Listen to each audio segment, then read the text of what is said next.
Yeah, JP, we are live now. Yes. So I can start now, right? Yeah. Wait. Let us wait for more people to join, then we can start. We can starting around 5 times. We can start within 5-10 minutes. Okay.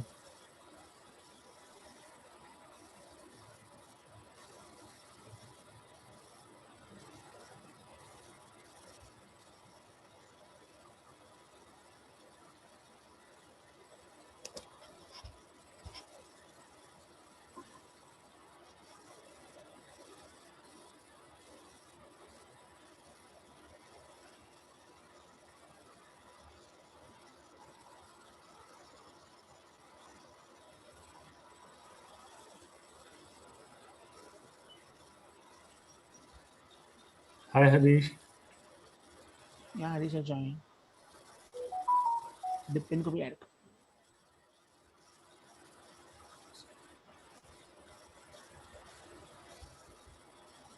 Yeah, perfect.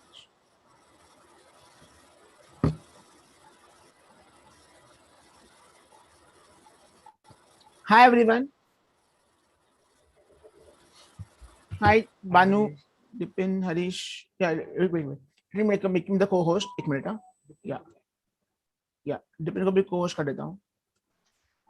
Thanks. Yes. Hi Nikhil, hi JP, hi Tipin. I was not able to unmute myself, so He says I'm already the co-host. yeah.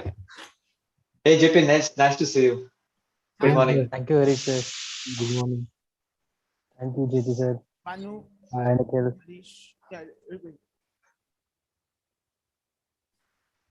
JP, today's topic is actually bringing back memories of 2011. Remember, you were in Goa and we were discussing pain body at night, late Yes. night. Yes. Yes. I think there were four or 5 of us, right? In Right. 2011. Yes. And Vivek was also there. He joined in the morning. Okay.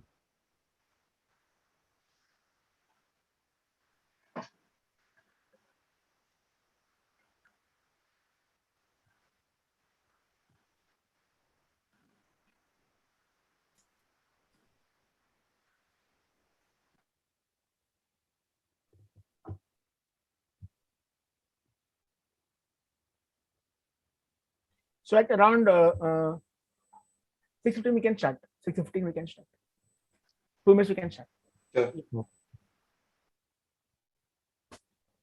तब तक anyone wants to give any intro of just your name, place, and your occupation and hobby. Anyone wants to give your intro? Just short introduction.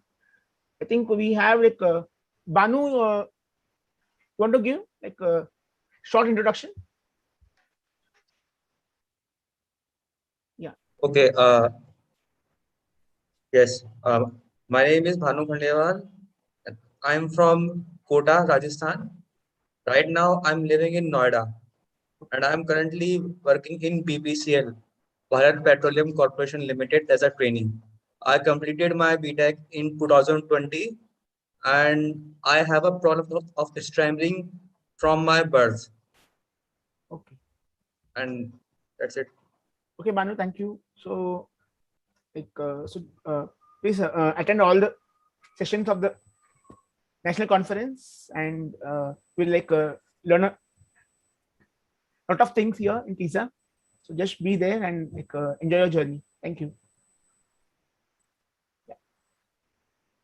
So I think JP, you can start now. I think. Yeah. Okay. So you can start. Okay. Hi. Spotlight. Yeah. Hi everyone. I'm Jay. ज़्यादातर लोग मुझे JP के नाम से जानते हैं. That's a short form for my full name, Jay Prakash. I joined TISA in the year 2008 2008 में मैंने ज्वाइन किया था. At that time I was working in Pune. That was my first job. पहली जॉब में मैं काम कर रहा था इन्फोसिस में एज ए सॉफ्टवेयर इंजीनियर. और फर्स्ट जॉब में I face lot of problems. बहुत सारी दिक्कतें आ रही थी. हर जगह अपने आप को इंट्रोड्यूस करने में, बात करने में, लोगों को फेस करने में. तब मैंने सचिन सर का एक ब्लॉग पढ़ा था और उस ब्लॉग के थ्रू सचिन सर से मुलाकात हुई. And then I also started a self help group in Pune, जिससे काफ़ी लोग जुड़े. And then I move to various other things. And presently, right now, last year, me and my wife, we moved here in Canada. So that's a brief intro. ये थोड़ा सा मेरा intro था मेरे बारे में. I have experience of running communication workshops as well. Sachin sir के साथ मिलके और उसके बाद में अकेले भी काफ़ी मैंने वर्कशॉप कंडक्ट किए हैं. पहली जो मैंने अकेली वर्कशॉप कंडक्ट की थी वो गोवा में ही की थी हरीश के साथ मिलके. तो आज का ये जो सेशन है मैं बात करना चाहूँगा कि हकलाने में हमेशा हमने बोलने के बारे में बहुत बात की है कि बोलने में ये दिक्कत होती है, इसको हम कैसे रिजॉल्व कर सकते हैं. अगर मैं इस साउंड पे अटकता हूँ, अगर मैं पी साउंड पे अटकता हूँ, टी साउंड पे अटकता हूँ, तो कैसे उसको मैं सही कर सकता हूँ. तो मोस्टली हकलाने में बोलने पे बहुत फोकस रहा है कि फ्लुएंसी को कैसे बढ़ाना है. पर इसके अलावा जो कई चीज़ें हैं जो कि जो हम कह सकते हैं कि सतह के नीचे हैं, which are underneath the surface, like anger और फ्रस्ट्रेशन और सेल्फ डिस्ट्रक्टिव बिहेवियर्स. और ये बिहेवियर्स भी ऐसे होते हैं कि they don't want to end, they want to perpetuate on their own. वो अपने अपने आप को जिंदा रखना चाहते हैं. वो गुस्सा जो कि धीरे धीरे बचपन से लेके जुड़ता जाता है और and it becomes kind of a heaviness and it doesn't let you access the power of life. जैसे हम लोग a young child he goes with the flow of life, right. वो जिंदगी के बहाव के साथ जाता है. जो वो अभी कर रहा है उस पर फोकस करता है. Then when the next thing comes he focuses on that. अगर वो अभी फर्स्ट क्लास में है तो फर्स्ट क्लास एंजॉय करता है. He doesn't worry about the next grade, right. He doesn't worry about the board exam. So after while I have seen in my life, because हकलाने में क्या है कि जनरलाइज करना बहुत मुश्किल है. Maybe these maybe my own experiences.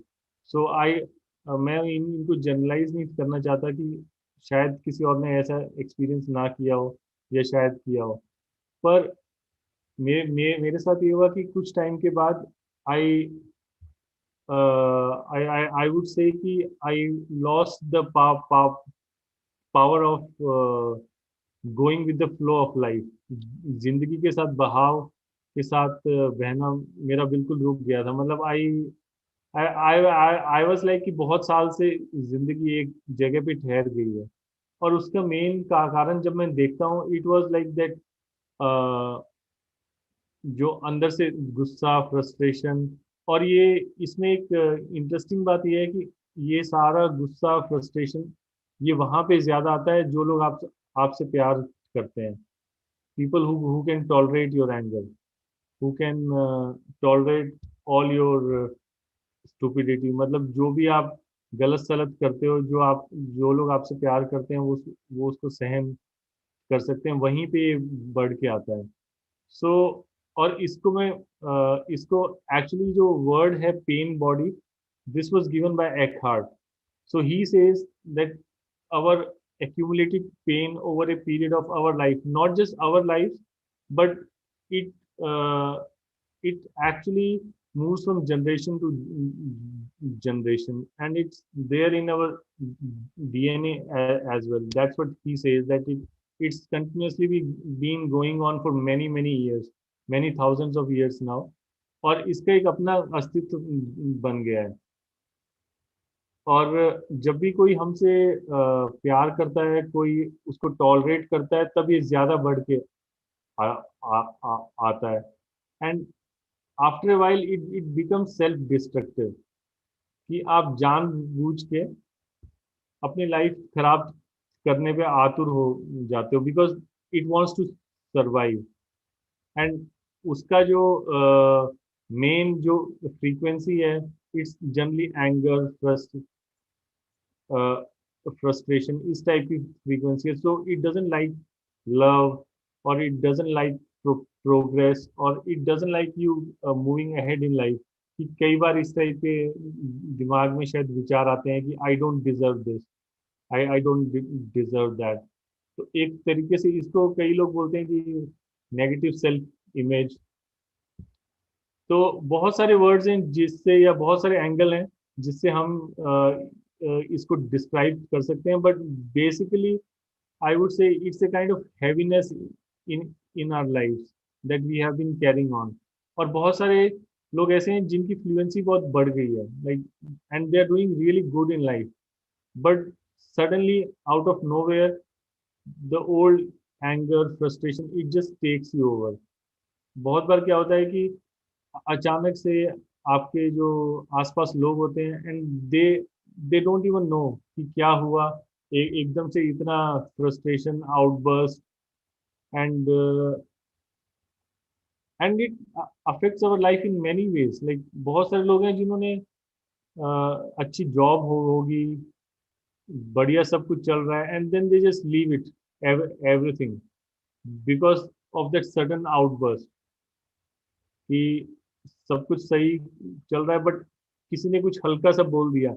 And बोलने की भी जरूरत नहीं है। Sometimes we the pain body can get triggered even by looks, कि उसने मुझे ऐसे देखा, अरे वो मुझे ऐसे ऐसे देख रहा था, उसका मतलब यही होगा या ऐसे होगा। सो इमोशनल जो एस्पेक्ट है, मेरे केस में एटलीस्ट वो बहुत ज्यादा थे, और उससे बाहर आने में मुझे लगता है कि सबसे ज्यादा टाइम लगा मुझे, more than working on my fluency. जो लाइफ में एक हैवीनेस, गुस्सा, सेल्फ लोथिंग की अपना अब या दिमाग में जस्ट वो पुरानी स्टोरीज चलती रहती है कि ऐसे हुआ था, ये हुआ था, अगर ये नहीं होता तो वो होता, इस type. And sometimes it's just an emotion, उसके पीछे कोई रीजनिंग भी नहीं है। Like you can't even explain the sadness, कि अचानक से you start feeling sad. So the best thing मेरे केस में which I have realised is not to fight it. I have try to resolve it for many years through my head, कि दिमाग के through, कि let me do this, late me do that, let me do meditation, let me go for Vipassana. पर ये सारी चीज़ें जब मैंने की only to be free of that pain, जब मेरा इंटेंट वो था, तो एक हद पे तो वो हेल्प करता है, but after while suddenly it comes up again, दोबारा से वही गुस्सा, फ्रस्ट्रेशन अपने आप आ जाएगा फॉर नो रीजन। तो सबसे इम्पोर्टेंट चीज जिसने मेरी हेल्प की, अपना जो इमोशनल बैगेज, ये सारे इमोशन जिनसे मैं लड़ रहा था, उससे सबसे ज्यादा हेल्प की कि जब मैंने इन चीजों से लड़ना बंद कर दिया। बिकॉज अपने आप में गुस्सा या फ्रस्ट्रेशन ये सब कुछ खराब नहीं है। प्रॉब्लम तब आती है when we try to resolve it through our mind. अगर हम अपने दिमाग से इसको रिजॉल्व करने का ट्राई करते हैं कि ये ऐसे क्यों है, ये क्यों है, और मे भी हम कई बार मैं जैसे मेरे दिमाग में काफ़ी था कि अगर मैं ये अचीव कर लूँ, और मे बी अगर मैं ये जॉब कर लूँ, ये अगर मैं मेरे पास जॉब होती, then I would be more happy. अगर मेरी शादी हो जाएगी तो then I I will be more happy, या कुछ इस टाइप का। If I go to Canada I will be more happy. So इस एक जो कांस्टेंट एक क्या बोलते हैं कि एक थकाने वाला ना, it's like a vicious circle की। अगर मैं आपको एग्जांपल दूं, like my Labrador who is always trying to catch its tail. So वो बस वो सर्कल में चलता रहता है, and he is never able to catch its tail. और कई बार अगर वो अपनी पूंछ पकड़ भी ले, it doesn't know then what to do, then it just leaves it, and then it tries to catch it again. So emotional जो baggage है, इमोशनल जो चीज़ें हैं, वो मेरे केस में बहुत ज़्यादा थकाने वाली थी। बट अब पिछले कुछ साल से when I just let it be, कि अगर गुस्सा आ रहा है, फ्रस्ट्रेशन है, या कुछ नहीं आ रहा है समझ में कि ये why I am feeling like this, ऐसा क्यों हो रहा है। So if I can just let those emotions be without fighting or resisting them, कि मैं उनसे फाइट ना करूं, उनको एकदम से रिजॉल्व करने का ट्राई ना करूं, that has helped me a lot. Like to be able to tolerate your life, you know, I feel that was the thing जो मेरे में हमेशा मिसिंग थी as a person who stammer, की एक हकलाने वाले व्यक्ति के रूप में, कि I was not never able to tolerate my life, never able to tolerate my stammering, never able to tolerate or face, you can use any word that you like, कि लोगों को लोगों के reactions I was not able to tolerate, कि यार तूने अगर ऐसे मुझे देखा तो देखा कैसे, है ना, हाउ डेयर यू। मतलब कोई भी चीज़ होती है ना, उसमें हम लोग अपनी एक हाथ हमारा हम हमेशा तलवार पे होता है, तलवार निकाल के हम हर जगह लड़ाई झगड़ा करने के लिए तैयार होते हैं कि भाई अगर मैं हकलाया तो तूने ऐसे बोला कैसे, है ना, ये कैसे हुआ, ये क्यों हुआ। So we are always constantly in that fighting mode. And अपने आप में वो कोई बुरी बात नहीं है। Like over a period of time हकलाना जो है अपने आप में बहुत फ्रस्ट्रेटिंग है। एंड उसके कारण कई लोग मेरे केस में ये था कि there was a time when I would say कि माय पेन बॉडी, वो anger, frustration, it was active all the time, like it was active 100% of time. Like most people शायद उनके केस में ये डोरमेंट हो, शायद हो भी ना, बट मेरे केस में it was active all the time. और उससे क्या होता है कि इट ड्रेन्स यू डाउन। मेरे केस में ऐसे हुआ कि बहुत टाइम तक तो I was not even able to do anything, because ये जो सारे इमोशंस थे they were quite self destructive and energy consuming. मतलब वो मेरा सारा वक्त, सारा टाइम मुझे पता ही नहीं लगता था। And most of time it's all noise in your head, कि आपका जो दिमाग है, it's like a, you can say vacuum pump which just sucks up all your energy. या आपकी सारे दिन की जो एनर्जी है वो सारी वो खींचता है। जब मैं अपनी लाइफ में देखता था कि लास्ट वीक बिफोर दैट, 1 महीना हो गया, 2 महीना, 6 महीना, साल, तो मुझे समझ ही नहीं आता था कि टाइम कहाँ जा रहा है, कि इतना टाइम कहाँ जा रहा है। And I was busy all the time just dealing with all these emotions, just trying to resolve all these emotions. So वो मुझे लगा कि उस हिसाब से बहुत इम्पोर्टेंट है, इन द सेंस कि it eats up a lot of your life, a lot of the opportunities that appear in your life. क्योंकि लाइफ में अगर आप एक अपॉर्चुनिटी मिस कर दें, दो मिस कर दें, life is like a constant flow of opportunities, है ना, कि like when you were in school, college, you wanted to do something, कि आप कुछ करना चाहते थे, आप वो नहीं कर पाए, that's fine. After few years the same opportunities can come up again. पर ये गुस्सा, फ्रस्ट्रेशन एंड ये जो सेल्फ डिस्ट्रक्टिव बिहेवियर्स हैं ये इतने आपको अंदर से कंज्यूम करते हैं कि you keep on missing those great opportunities that keep on appearing again and again. पर मेरा जो माइंड था वो वहीं पे फंसा हुआ था कि वो what happened when I was 10 years old or 15 years old. So first I wanted to resolve that कि नहीं वो क्यों हुआ,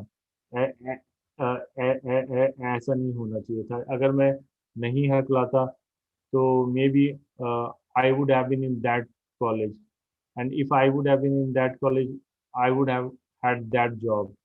But there are many people who are not in that college and they are doing good with their life. बहुत सारे लोग हैं जो कि बहुत सारी अपॉर्चुनिटीज यंग एज में मिस करके भी they haven't missed out anything in their life. But ये गुस्सा, फ्रस्ट्रेशन, ये जो हैवीनेस है लाइफ में, they are not able to see beyond those things because it is like a possessive force कि कई बार वो गांव साइड में हम देखते थे कि किसी में भूत आ गया, कुछ आ गया, तो ये उस टाइप का है कि अंदर से ना it just grips you so tight that you are not even able to progress in your life. और मेरे केस में ये हुआ कि बहुत सालों तक I was not able to progress in your life. So and अगर इसको दूसरे तरीके से बताऊं तो कुछ ऐसा कि अगर कोई बच्चा मेले में गया तो like life is like a big mela. So अगर बच्चा मेले में गया and he wanted a specific toy and his parents said no no no no you can't get that. Parents ने वो मना किया and they offered the child something else. उन्होंने कोई दूसरे टॉय का ऑप्शन दिया but the child is like कि अगर मैं लूंगा तो वही लूंगा, नहीं तो कुछ भी नहीं लूंगा। And the child is so stupid that he had an opportunity to get another toy, but just because of his ego, his anger, or that self-destructive behavior कि चाहिए तो यही चाहिए, नहीं तो मैं कुछ भी नहीं लूंगा। और you can say like अगर एक you can also say life is like a mother. So एक mother है and she has only one apple and she is distributing the apple between 2 kids or 3 or 4 kids। और एक बच्चा ऐसा है जो कि उसके हाथ में जो एप्पल है उस पर नहीं ध्यान दे रहा, वो he is always looking at what others have got कि दूसरों पे के हाथ में क्या है, एंड ही इज कंपेयरिंग कि अच्छा मेरे को सबसे छोटा पीस मिला है, and then just out of this frustration he just throws whatever he has got। so he has got something great to eat, he can enjoy his food कि जितना मिला है उसको तो पहले enjoy करे। बट वो एक माइंडसेट बन गया कि अगर मैं लूंगा तो वो ही लूंगा, नहीं तो नहीं। सो ये सेल्फ डिस्ट्रक्टिव बिहेवियर्स और इस टाइप की जो चीजें हैं मुझे बहुत सालों बाद जाके रियलाइज हुआ when I started meditation first, when I went to Dr. Sachin as a volunteer working with him। उनकी संस्था में every night we used to meditate for around half an hour before going to bed, and slowly after meditating for 5-6 years I was able to see this। and इसीलिए आपने देखा होगा कि बहुत सारे लोग हैं जो टीसा में विपासना को प्रमोट करते हैं, मेडिटेशन को प्रमोट करते हैं। एंड यंग लोग जो हैं वो कई बार 10 दिन के विपासना के कोर्स में जाते हैं and they go with an expectation to become fluent, but meditation is much more than fluency. Fluency may come, may not come, right. तो ये एक चीज थी जब मैंने इसको देखा, इट्स लाइक यू नो, अगर मैं एक आपको एग्जांपल दूं, कई बार मैं सारे दिन बाहर काम करके ऑफिस में काम करके घर आया एंड जब मैं अपना फेस देखता हूँ तो अरे यार आज मैं ऐसा दिख रहा था। Suddenly you realise how ugly you are looking और how bad your hair was for the whole day, right. So meditation is that mirror. which makes you realize कि what are you doing in your life, कि मतलब अपनी जिंदगी खुद खराब कर रहे हो, है ना। कई बार शीशे में देख के पूरे दिन में काम कर रहा था, शाम को शीशे में अपने आप को देखा और देख के इतना हैरान किया, अरे मैं ऐसे घूम रहा था कि मेरे बाल खराब थे। तो मैं मेडिटेशन भी कुछ ऐसा ही है कि सडनली यू रियलाइज कि अरे 20-25 साल से मैं कितना बेवकूफ। एंड हकलाने वाले लोग अपने आप को इंटेलिजेंट भी बहुत समझते हैं, और and I used to be one of those guys, जो मैं सोचता था कि हमारा आईक्यू बहुत हाई है, सिर्फ मैं हकलाता हूँ इसलिए I haven't been to that college और I haven't got that job. But meditation makes you realise that how foolish you are, कि कितने बेवकूफ़ी भरे काम कर रहे थे, राइट। लाइक अगर एक और एग्जांपल दूं, like not preparing for the exam just just because you think you won't be able to get the job. Who knows कि जॉब मिलेगी कि नहीं मिलेगी, but can you just see the foolishness of the mindset कि मेरा कल exam है, मुझे एग्जाम का पढ़ना है, इट्स फाइनल एग्जाम। और मेरे केस में क्या था कि they really all these behaviors they had gone to an extreme, you know। when I was in college, in my final exams I used to go one and a half hour late. Like people can't believe, out of 3 hours I would just sit in the exam for last 1.5 hours.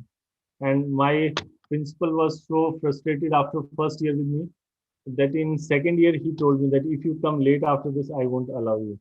Then from second year, I started going in on time because I was not worried. Like क्योंकि worried इसलिए नहीं था कि मुझे लग रहा था कि यार कुछ नहीं होगा, है ना। ये जो माइंडसेट है कि तेरा तो कुछ नहीं होगा यार, अगर तूने एग्जाम कर भी लिया, डिग्री मिल भी गई तो क्या होगा, जॉब तो नहीं मिलेगी ना।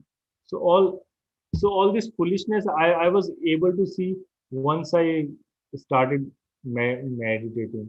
एंड यू नो ये जो सारे जो हम बात कर रहे हैं, पेन बॉडी और ये सेल्फ डिस्ट्रक्टिव बिहेवियर, गुस्सा या लाइफ में एक हैवीनेस या एक जो ठहराव आ जाता है, you don't need to resolve it through your mind. मतलब ये दिमाग के थ्रू कि अच्छा मैं ये कर लूंगा तो ये हो जाएगा, ये कर लूंगा तो ये हो जाएगा।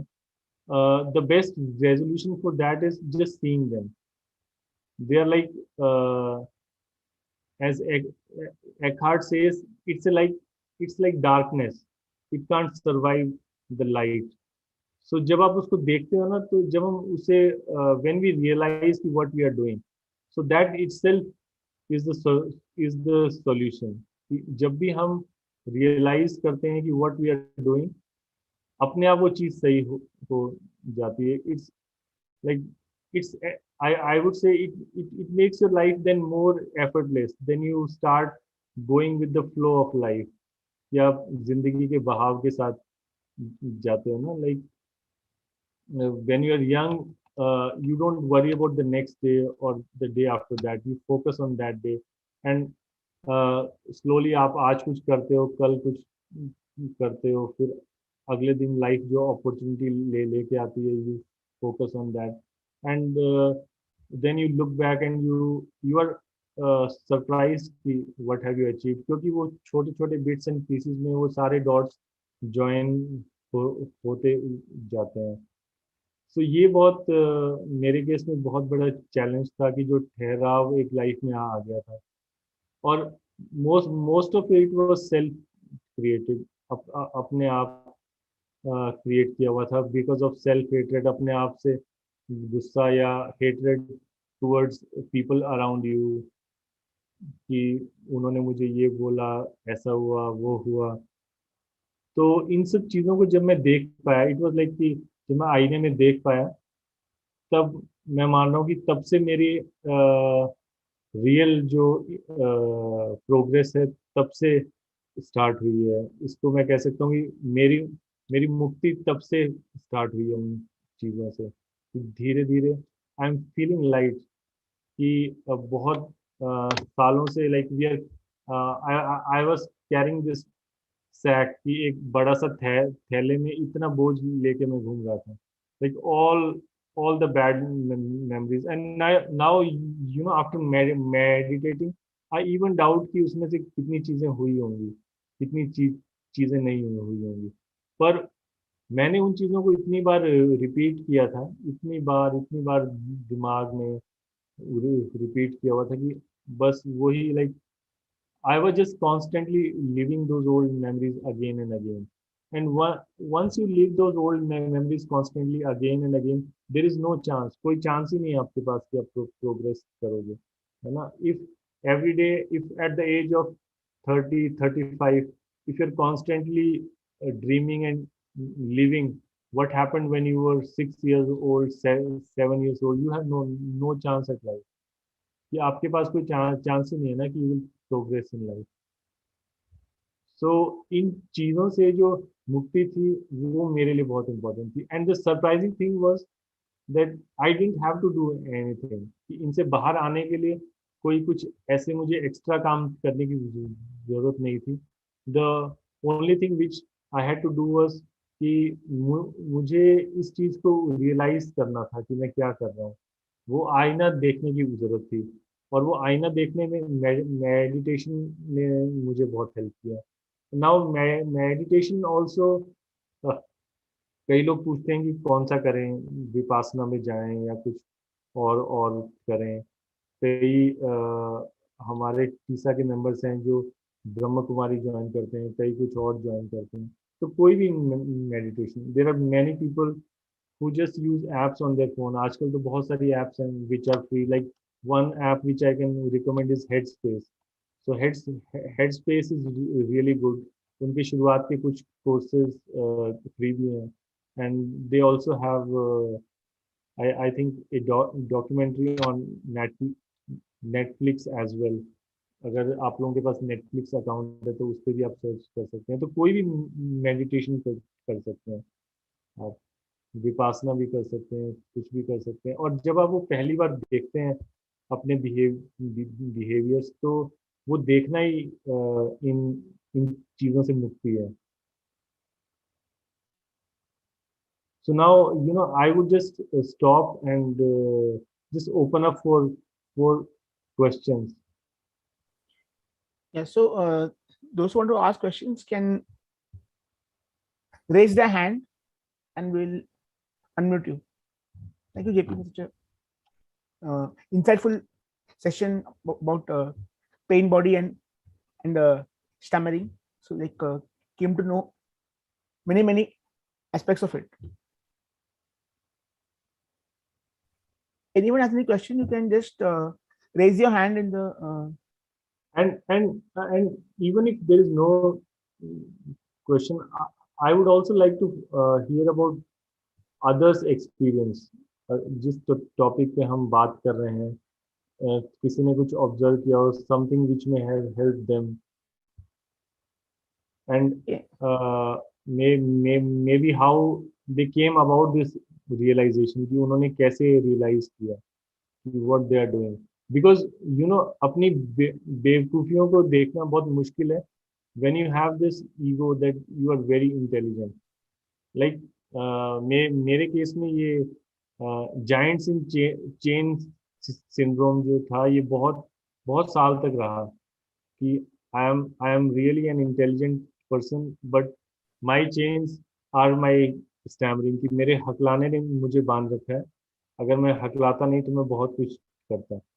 तो कई बार ये जो इस टाइप का बिहेवियर होता है, उसको देखना बहुत मुश्किल होता है कि जब आप अपने आप को इतना इंटेलिजेंट और ये समझते हो कि लाइफ में एक चीज़ है बस, उसने आपको बांध के रखा हुआ है। तो आप में से कई लोगों से मैं जानना चाहूँगा कि उन्होंने कैसे रियलाइज़ किया, अगर उन्होंने कुछ ऐसा ऑब्जर्व किया, और may be their experience with meditation, कुछ भी जो भी आप लोग शेयर करना चाहें।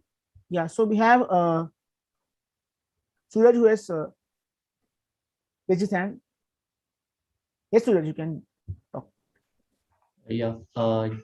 JP सर, आपको क्या ओनली मेडिटेशन ने हेल्प किया या और कुछ कारण थे जिससे आपको वो ये रियलाइज हुआ? हाँ, मेडिटेशन एक एस्पेक्ट था, मेडिटेशन था कि मैं अपनी लाइफ में इन चीज़ों को देख पाया, पर इसके साथ साथ और हकलाने वाले लोगों के ब्लॉग्स पढ़ना, उनके आर्टिकल्स पढ़ना, जैसे every year in the month of October, there used to be an online conference on stammering. It used to be hosted by a lady who was a speech language therapist in some university in USA. तो वो USA में SLP थी, speech therapist थी, और वो एक ये online conference organise करती थी, and I am sure all the papers are still online. अगर मैं उसको ढूंढ पाऊँ तो मैं वो शेयर कर दूंगा हरीश के साथ, and then maybe Harish can share that in our group. तो दूसरों के जो एक्सपीरियंसेस थे उनको पढ़ने से मुझे बहुत कुछ रियलाइज हुआ, ऑल्दो मैं अपनी लाइफ में वो नहीं देख पाया। जब मैं वो पढ़ रहा था, अच्छा ये ऐसे होता है, अच्छा ये ऐसे होता है, it affects your life in this way and all this things. But धीरे धीरे जब आप पढ़ते हैं और जब आप मेडिटेट करते हैं, then you can see though same patterns in your life as well. तो दूसरों के एक्सपीरियंसेस जो, अगर जितना आपको पढ़ने का मौ, मौ, मौका मिले, वो भी कई बार बहुत हेल्प करता है आपको। मैं मेरा एक्सपीरियंस शेयर करना चाहता हूँ, जस्ट 1 or 2 लाइन्स। मेरे अंदर भी इससे काइंड ऑफ फ्रस्ट्रेशन था जब मैं वर्ड्स को नहीं बोल पाता था। टीसा ज्वाइन करने के पहले, I join Tessa in January of this year. तो एक गुस्सा होता था, तो फ्रस्ट्रेशन होता था कि जो हम बोलना चाहते हैं वो नहीं बोल पाते। और वो धीरे धीरे और ज़्यादा होते जाता है। जैसे अगर किसी कस्टमर से बात कर रहे, थोड़े इम्पोर्टेंट थिंग्स है जिसे हमें वो वर्ड ही कंपलसरी बोलना है, उसका कोई सब्स्टिट्यूट है नहीं, और कभी कभी गलती से कोई सब्स्टिट्यूट अपन कर ही लेते हैं तो भी वो ऑकवर्ड लगते, सामने वाला हंसता है वो सब्स्टिट्यूट पर। ऐसे भी इंसिडेंट होते हैं। तो धीरे धीरे वो गुस्सा हम हर किसी के पर निकालते हैं, अपने माँ बाप पर, अपने वाइफ पर, अपनी बहन पर, जो भी हमारे आसपास है। और या कोई स्ट्रेंजर बात करने लगता है तो भी उससे हम गुस्से से बात करते। तो मेरे लाइफ में भी एक फेज था, लेकिन टीसा ज्वाइन करने के बाद आफ्टर वर्किंग ऑन एक्सेप्टेंस और या स्टैमर, वो माइंडसेट बिल्कुल चेंज हो गया। No, I don't feel that frustration. तो ये मेरा एक्सपीरियंस है। And now I have one more question, that how did you come out of this vicious emotional cycle, and what did it cause? So this was the most surprising realization I had, that you don't need to do anything to come out of this vicious cycle. The only thing that you need to do is be aware about it. So मेरे case में जब मैं उसको देख पाया, तो उसको देख पाना ही अपने आप में उससे मुक्ति है। And it's not it's it's not like a very straight path. ये एकदम सीधा पाथ नहीं है कि अच्छा आज आपने उसको देख लिया, यू आपने अपने बिहेवियर देख पाए कि अच्छा मैं अपनी लाइफ में ये कर रहा हूँ। देखो, दिस इज सेल्फ डिस्ट्रक्टिव, कि अपनी लाइफ अपने हाथ से, वो कहते हैं ना, अपने पाँव पे कुल्हाड़ी मार रहा हूँ। तो लेकिन वो एक बार देखने से उसका अंत नहीं होगा, पर बार बार जब आप उसको देख पाते हैं उसकी इंटेंसिटी धीरे धीरे कम होती जाती है, and it loses the grip on you, कि धीरे धीरे उसकी जो पकड़ है वो धीरे धीरे आप पे लूज होती जाती है। It can still come up, कि अगर आप 10-15 साल से मेडिटेट कर रहे हैं, 20 साल से मेडिटेट कर रहे हैं, then also there can be instances कि वो फिर से वही गुस्सा, वही फ्रस्ट्रेशन, वही सेल्फ डिस्ट्रक्टिव बिहेवियर्स, है ना, अपने पाँव पे कुल्हाड़ी मारने वाली जो आदतें हैं वो दोबारा से आ जाएंगी। बट उनकी जो इंटेंसिटी है, their intensity goes down over a period of time. and that's how you become free of it, just by seeing it. So we have a few more members who had raised their hand. Rohil had raised a hand, right? Rohil?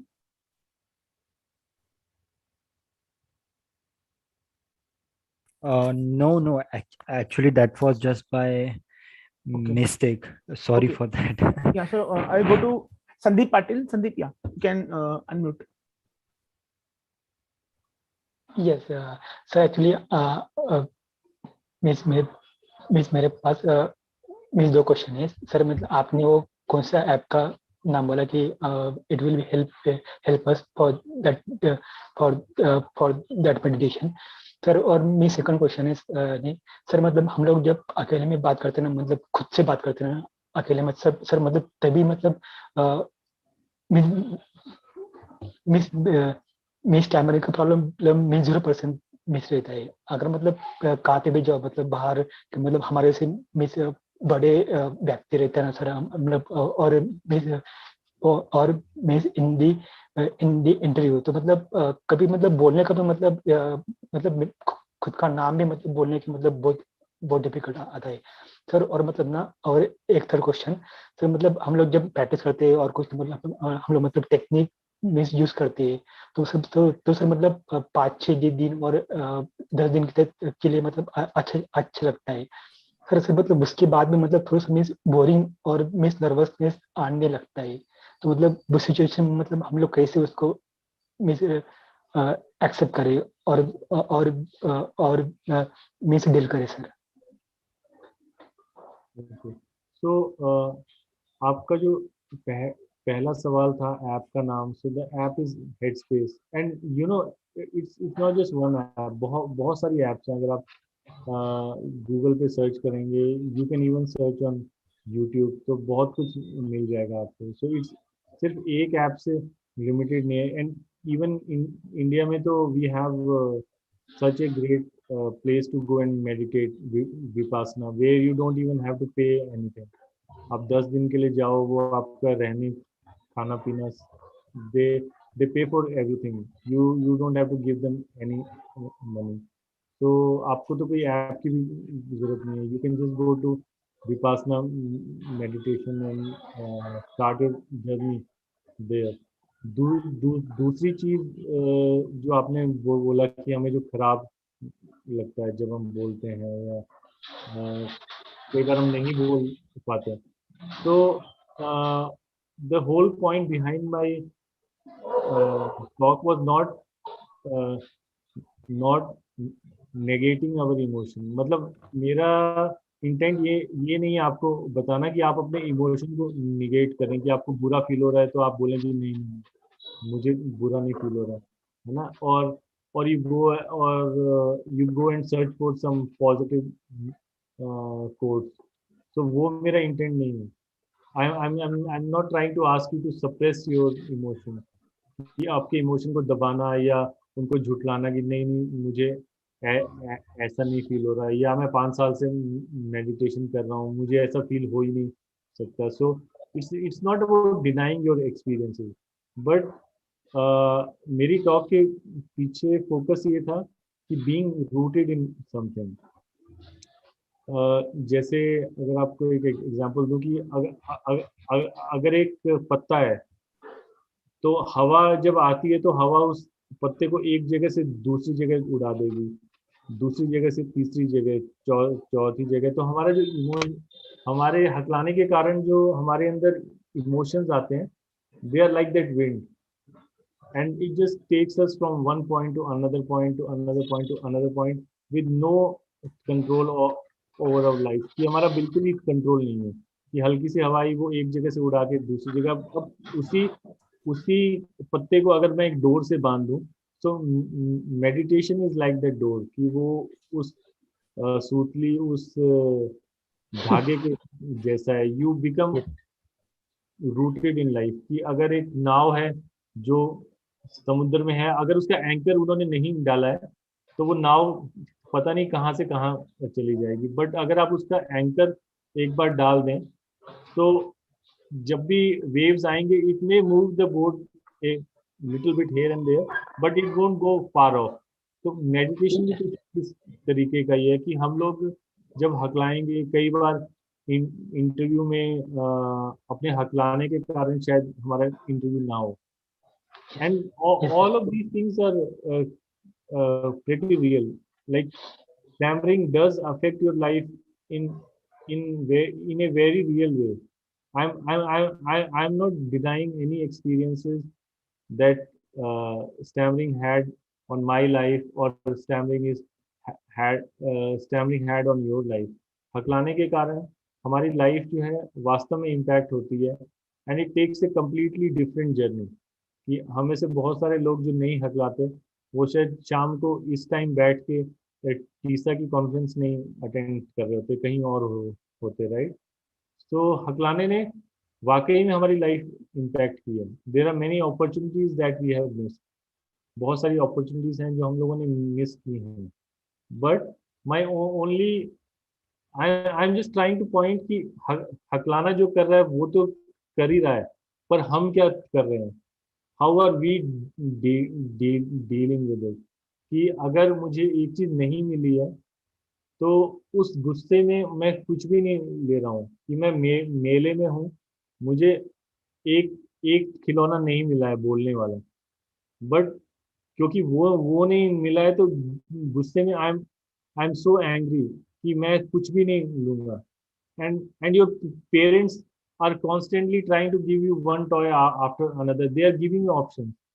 कि उस एक incident के बाद आपके parents ने आपको मनाने का बहुत ट्राई किया, दूसरा खिलौना देने का ट्राई किया, कुछ आपको खिलाने का ट्राई किया, कुछ और. They are just trying to make you happy.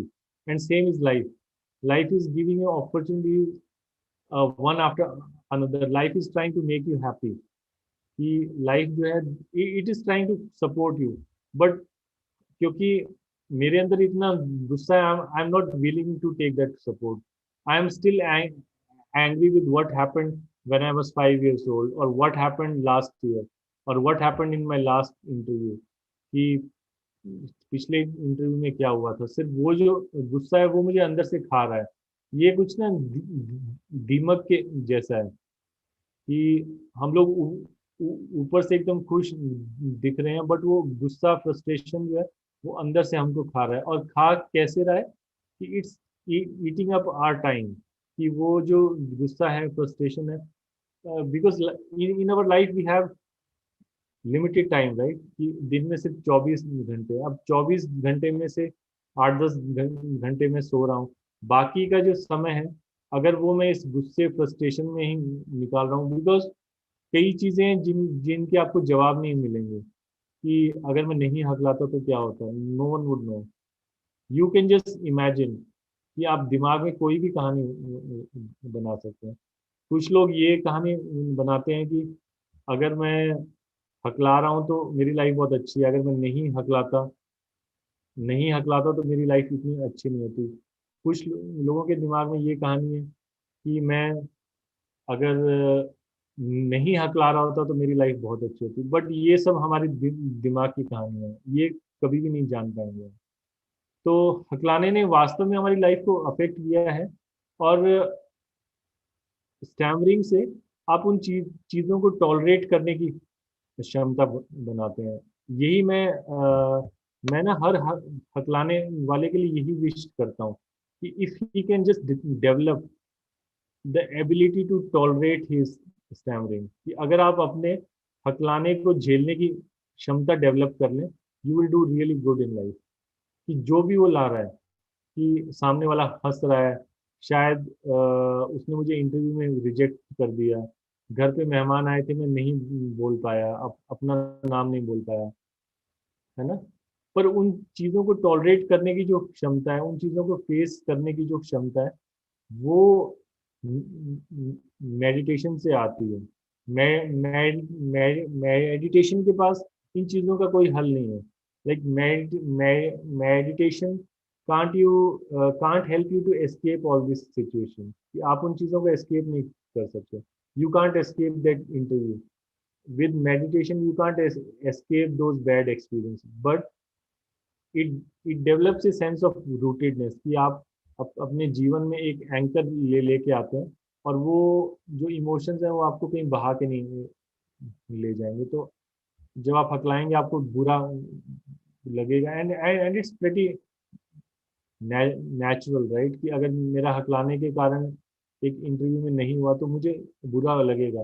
पर वो बुरा जो लगेगा, मे बी 1 दिन लगे, 2 दिन लगे, 3 दिन लगे, अगर वो बुरा मुझे 10 साल तक लग रहा है, so that is absurd, right. अगर उस एक्सपीरियंस को मैं बार बार रिपीट करता जा रहा हूँ, और ये जो सारी बेवकूफ़ियाँ हैं वो आप देख सकते हो वंस यू स्टार्ट मेडिटेटिंग। तो आप अपनी लाइफ को और अच्छे से झेल सकते हो, अच्छे से फेस कर सकते हो। So guys, we can take one last question by Dipin Jain. Others can mail the question to JP. He will give you his email ID in the chat, and others can mail him if anything you want to ask. So Dipin, you can ask the question. Thank you, Nikhil, and thank you, JP. I have heard about you a lot, but I believe it is the first time I've been able to speak to you.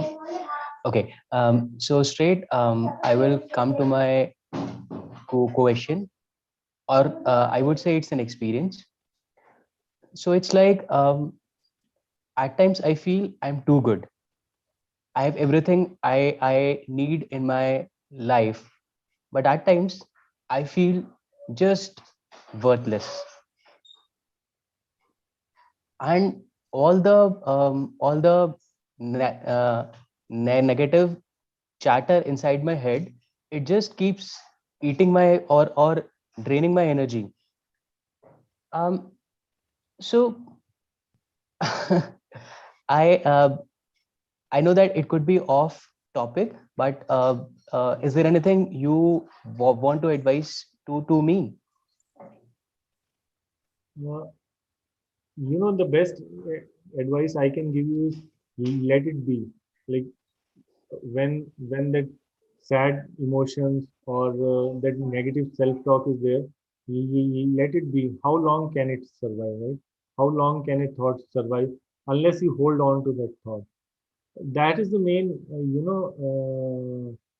main thing that I was not able to see as a child, because this whole industry of positive thinking, right, and go get an attitude that you can do anything, and that actually harmed me in many ways. कि मेरे दिमाग में था कि I can resolve everything, but there are some things which you can't resolve. You have to transcend them. Like कई चीजें ऐसी हैं जो कि आप resolve नहीं कर पाओगे. You just need to go beyond them. And how do you go beyond them? By just letting it be. Like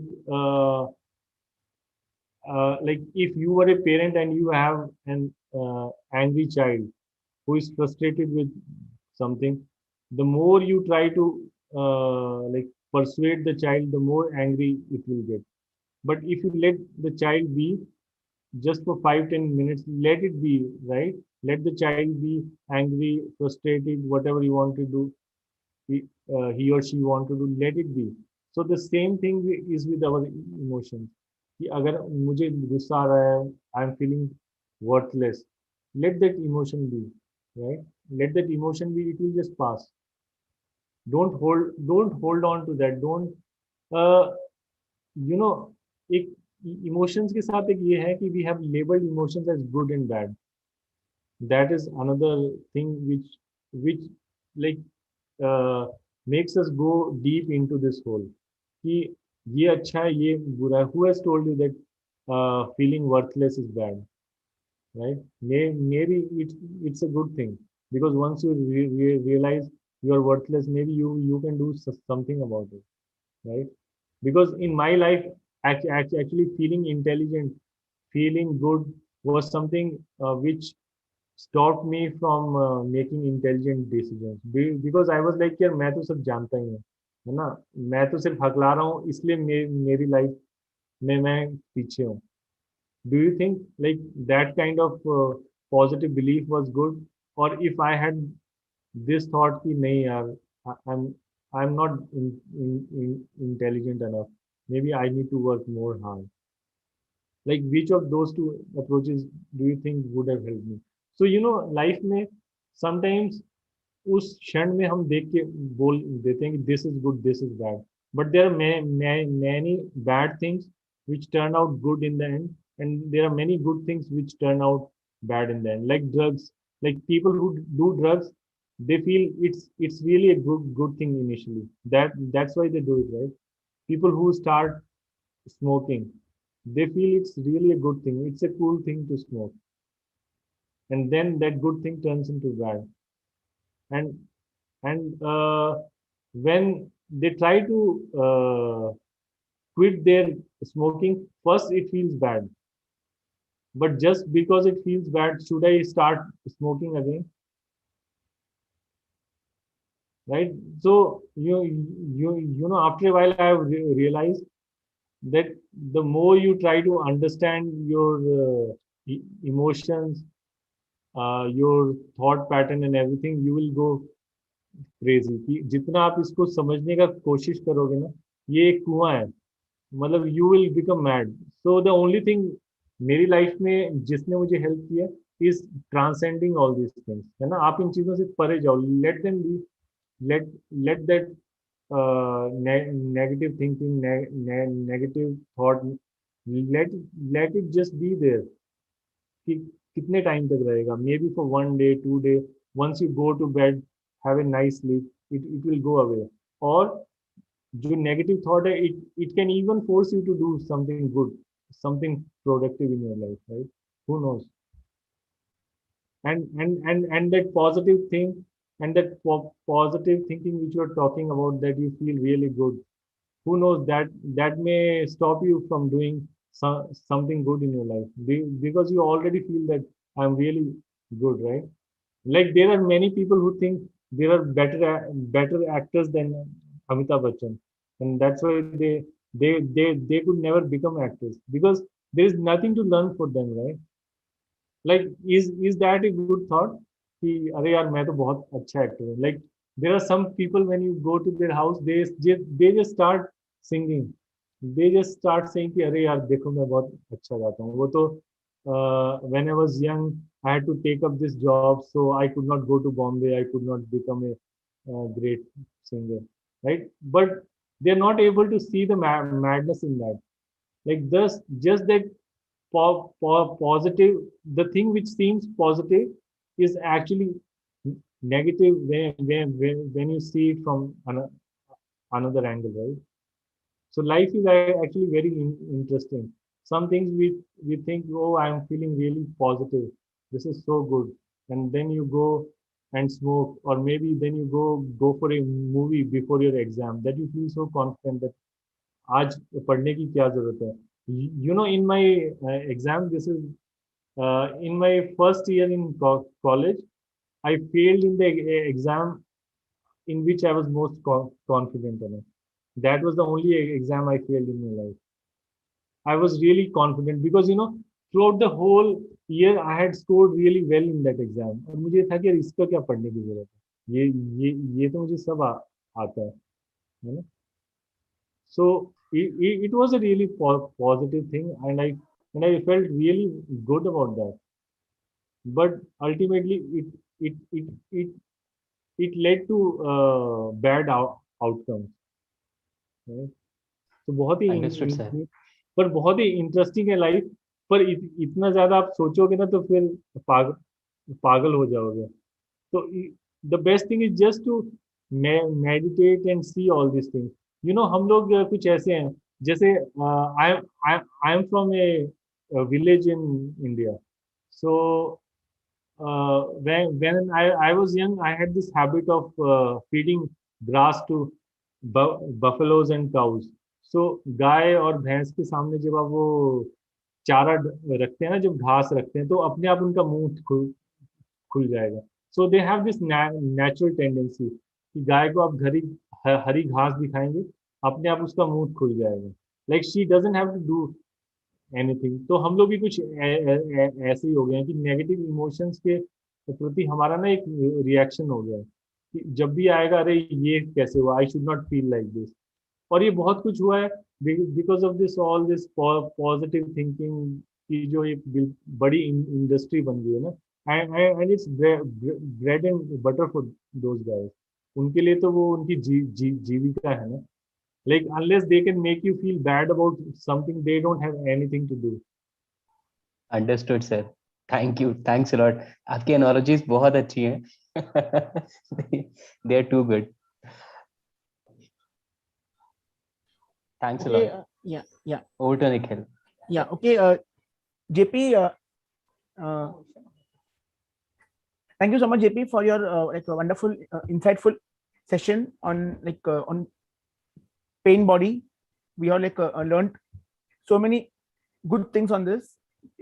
JP, one request, if you can write your email ID in the chat box so that if others have any questions, they can make it. Yeah. Yes. But you know, I'm giving you my chat email ID, but the biggest disappointment for a pupil is that his teacher is on the same path as he is. So मुझसे कुछ बहुत ज्यादा उम्मीद मत करना। Life is all about self exploration. Like ज्यादातर चीजें जो मैंने सीखी हैं दूसरों से, जब मैंने वो सीखने का ट्राई किया ना तब नहीं सीखा मैंने। बहुत सारे ऐसे ब्लॉग्स थे, आर्टिकल्स थे। Like the first time I read this book Power of Now, I read it about 10 years back, and मुझे उस टाइम लगा कि क्या बकवास बुक है यार, क्या लोग इसकी इतनी तारीफ कर रहे थे, कुछ भी नहीं है इसमें ना। And now I'm able to realize that the book was so great after 10 years, and जिस रियलाइजेशन ने मुझे वो हेल्प किया वो था ऑल माय ओन एक्सपीरियंसेस। तो आपके एक्सपीरियंसेस से बढ़ के कुछ भी नहीं है। अगर मैं कुछ कहूँ कि ये ऐसे होता है, ये ऐसे है, ये ऐसे है, but if your experiences say that what I am saying is not correct, then you are right. जो आपका एक्सपीरियंस है, you should go with that, क्योंकि आपके एक्सपीरियंसेस से बड़ा कुछ भी नहीं है ना। And that is how our lives work, कि हमारे लिए जो अभी आज सच्चाई है, after a while that may change. So you can write to me. I will try to respond to your emails, but don't expect too much from me. Okay. Right? Okay, JP. Thank you so much. So now I'm handing over the mic to Anita Singh. Anita, yeah, you can take it. Hello, yeah. Hello, everyone. Indeed, a wonderful session, JPG. And now we have Pamela Mertz with us. Let's welcome her, whom we also call as Pam. She is known for her remarkable contribution to the stuttering community, and she is an inspiring figure for all women who stutter. She has driven numerous initiatives that strives for the betterment of stutter, some of them being We Stutter at Work and 50 Million Voices, programs that aims at achieving better career prospects for stutterers. She is a board member of USA National Stuttering Organization, a distinguished Toastmaster, a blogger, and host in podcasts and group video chats with a global reach. Let me play the introduction video before I hand over to Pam. Just a minute.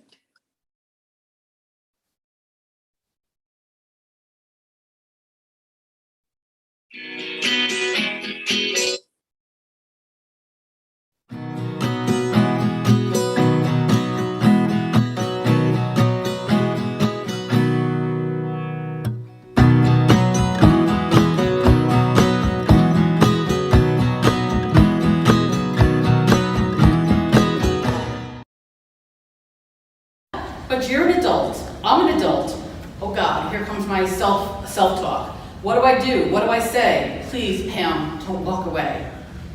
When I stutter and you don't listen, part of me feels... The clinician was teaching me things like easy onset, gentle contact, prolongation.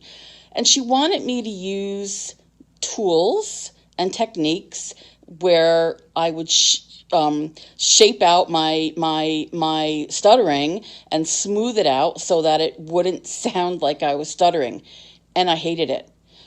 I hated it.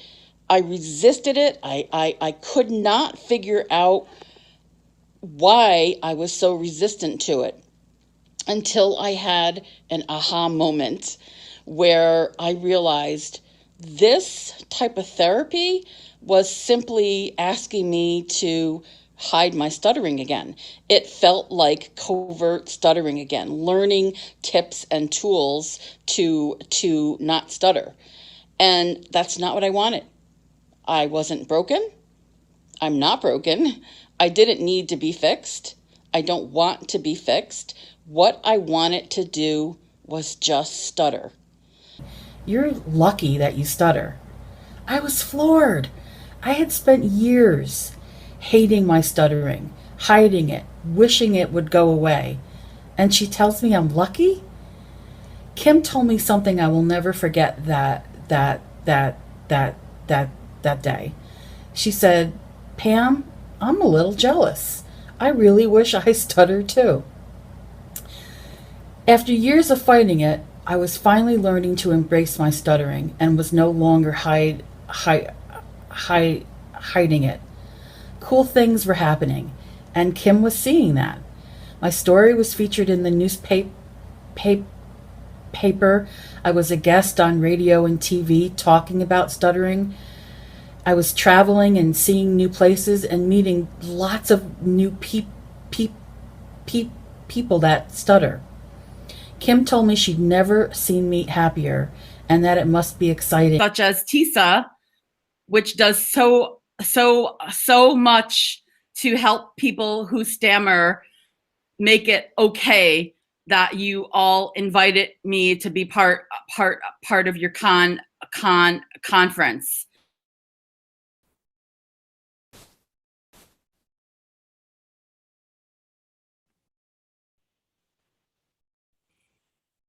Should I just dive right in, Anita?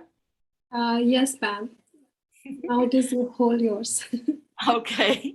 So actually watching that video makes me feel a little intimidated. I'm like, who is that person? But I'm really delighted to be here today. It's so important to have a global reach whenever possible. And I still marvel at being able to sit here in my room in New York and be part of a conference in India. It's just amazing what technology has done to bring us all together. But that's not what I'm here to talk about. I'm gonna talk about my journey, which is very long, and I've tried to condense it into manageable chunks. So I'm gonna share a little bit about my personal history, growing up, stuttering, and then experiences in college and work. And then I'm gonna talk about some moments of truth which helped me change. And then I'm gonna talk specifically about some of the steps that I've taken, and I think you'll see that those moments of truth and those very specific steps help shape me into the person and the woman who stutters that I am today. I don't remember when I first started stuttering. It was about 5 years old. That moment of stuttering wasn't what was significant for me. What I do remember is the negative messaging that I received from my father, who yelled at me, told me to shut up. What's wrong with you? I remember him getting so angry. His face would turn red, and he had like a vein on his forehead that would throb, and I could see that. I also remembered when I started kindergarten. The only thing I remember about kindergarten is the teacher did the same, reprimanded me, you know, we don't talk like that. So even at that tender age of 5 or 6 years old, I internalized stuttering as bad, shameful, something that I shouldn't do. And I tried to figure out ways to not stutter so that I wasn't getting that type of bad feedback.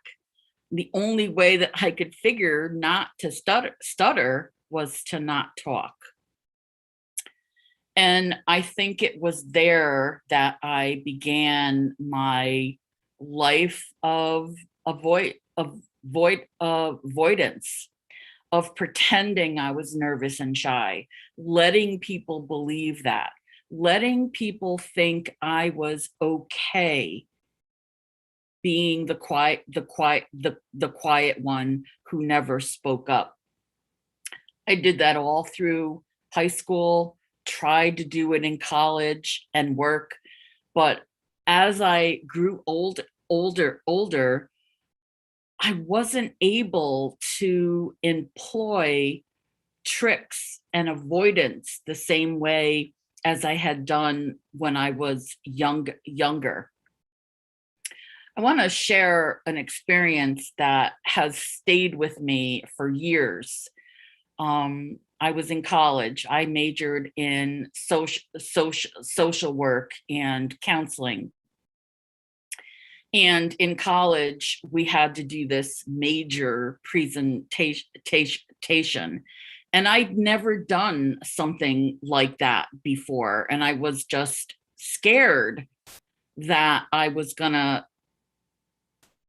stutter and that I would be judged and people would laugh at me. So I remember going to the professor, and for the first time ever, telling somebody of authority that I stuttered, and could I have an accommodation? Could I do it privately in front of her, or could I perhaps write a paper? And she said no. She said, either do it or you're gonna fail. So I was like, oh my goodness, I was just so nervous, and my stomach was tight, and I was prepared for the worst. So I began talking, and because I was nervous, I stuttered. To me, it seemed like on every word.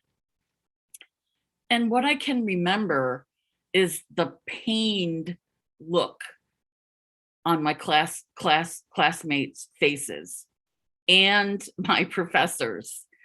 Like maybe she hadn't believed that I stuttered until I actually present it as such. So I got through it as hurriedly as I could. My face was red. I was so embarrassed. I kept looking out of the corner of my eye and seeing people's faces. And I finished, and I ran out of the room, crying, ran out of the room. And I went into a bathroom, and I remember there was like little paper bags in the bathroom stall, and I took one of them and I was hyperventilating and I was trying to compose myself. I was in the bathroom for like 20 minutes. Nobody came to check on me. Nobody came. A student had just been in your room doing a presentation, obviously upset, ran out of the room. Nobody came to check on me. That's what I remember. I don't remember actually leaving the bathroom at some point, but I know that I did. But that experience, that was in college, like, 30 plus years ago. And I remember that as clearly as it was yesterday. So that's part of my story. Like, as much as I want to let that go, it's part of what made me me. And I want to just reflect on a moment, because I was listening to JP finish up, and he was talking about, letting go of negative emotions. And I think the same can be said about letting go of negative experiences. But sometimes those experiences are so great, and they're the ones that shape us the most.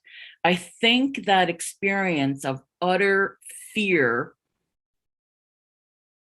and terror, I think that has stayed with me all these years for a reason. I didn't have many friends, because you have to talk to make friends. Dating was hard, almost impossible. It was hard to put myself out there, for that real fear of being rejected, like I had felt with my father. I eventually found a man, or he found me, that was interested in me. This was at work.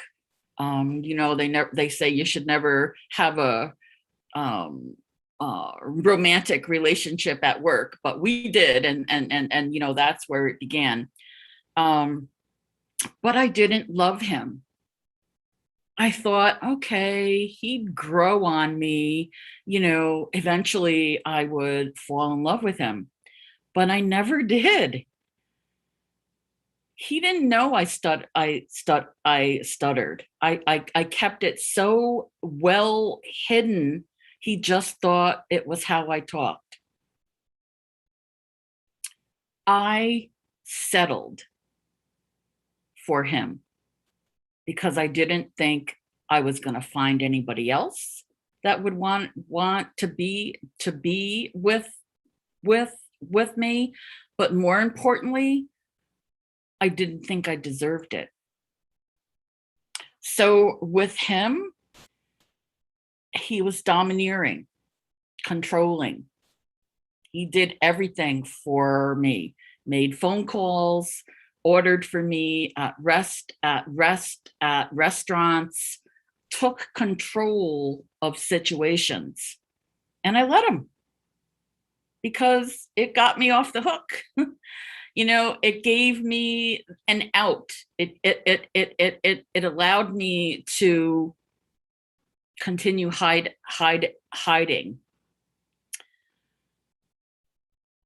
So some moments of truth, and this all ties together.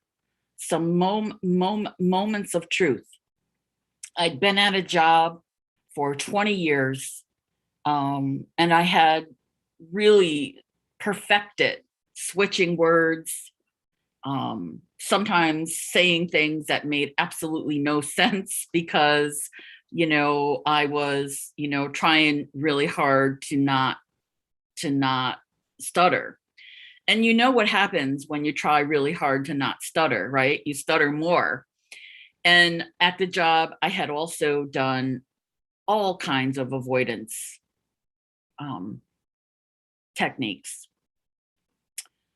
I got fired from that job after 20 years for stuttering. They called it poor communication, being a poor role model. I've been working with youth between the ages of 16 and 21.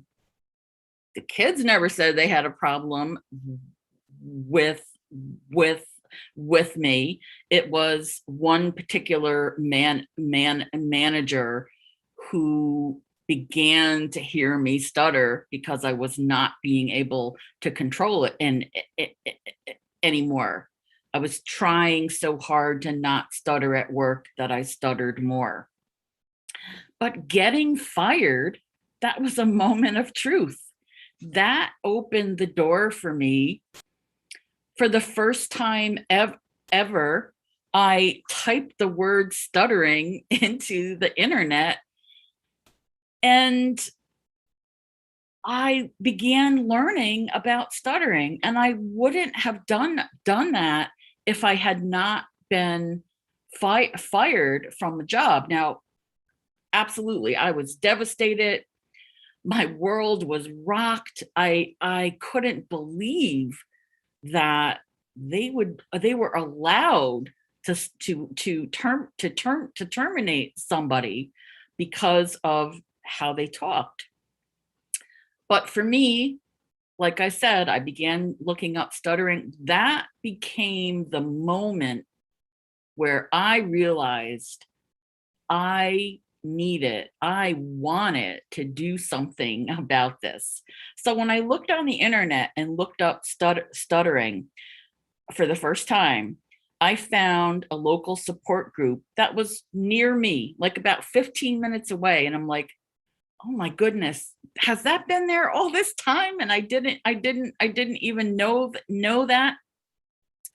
So I met other people who stutter for the first time, because like most of us, I thought I was the only one. And I met other women who stutter. And that was such a huge emotional experience, because I'd always grown up believing that women were inferior. We were supposed to take a back seat. So when I saw these other women speaking openly and stuttering, I was so moved by that. And it seemed to me that that was going to help me with my own shaping experience. I began finding my voice. I invited the man that I was with many times to come along with me to the support group meetings. I invited him to come on what I realize now was my growth journey. But he didn't want to. He felt threatened, because here he was, the man in control, making all the decisions, doing everything that I had let him do. And suddenly I was finding my voice, and I didn't want him to do that anymore. I eventually found the courage to leave him after 20 years, because I knew that unless I moved away from that, I was not going to be able to become who I was destined to be, who I was in that amazing video that Anita put together. So my next moment of truth really was an emotional one. I recognized that all this time, my personality had been completely hijacked. And despite letting people believe that I was okay with what I called fake Pam, I really wasn't. Through meeting others who stuttered, finding support, my tribe, my group, my people, I realized that stuttering was okay. For the first time, I wanted so desperately, frantically to be me. I was ready to say goodbye to fake Pam and welcome real Pam into my world. That was a huge aha moment, a huge moment of truth. Another defining moment and moment of truth is my fears of being exposed and judged as an adult really didn't happen. It did happen at that college experience, but 20 years later, my fears didn't happen. The earth didn't swallow me up. I didn't sink in quicksand. As an adult, I realized most people don't care because they have their own stuff, their own issues, their own things that they're ashamed or embarrassed about, maybe, or their own things that they try to keep hidden because they view it as a flaw, an imperfection. I also learned for years that I had been a poor listener. How did I learn that? Well, because I had always been so stuck in my head, rehearsing what I was going to say, thinking of the words that I could switch if I felt like I was going to stutter on a word, that I never was really present in conversations. I wasn't listening because I was stuck up there in my head. So it made it hard for me to communicate with another person when I hadn't been listening. So I knew I had to change that. I wanted to change that. So all this time, I felt, and I even wrote about it at one time, I felt that I had been imprisoned in my own chains of shame. And as I said, I wanted to change. I needed to change. I wanted to evolve. So I began to take some very concrete steps. Like I can almost look back at moments in my life and like see the lines that have divided sections of my life. But I began taking steps that would kind of allow everything to like gel together. So one step that I saw myself taking was I finally realized and understood that the fear of stuttering was much more of a problem than actually stuttering. It had been that anticipatory fear that was really what was holding me back. It wasn't stuttering. Once I fully accepted that, I was ready to plunge in the deep end.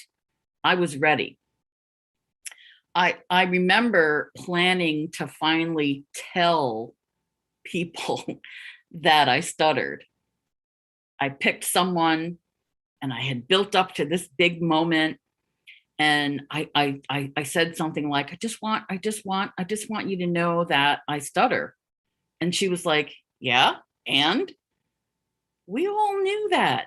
We already knew that you stuttered.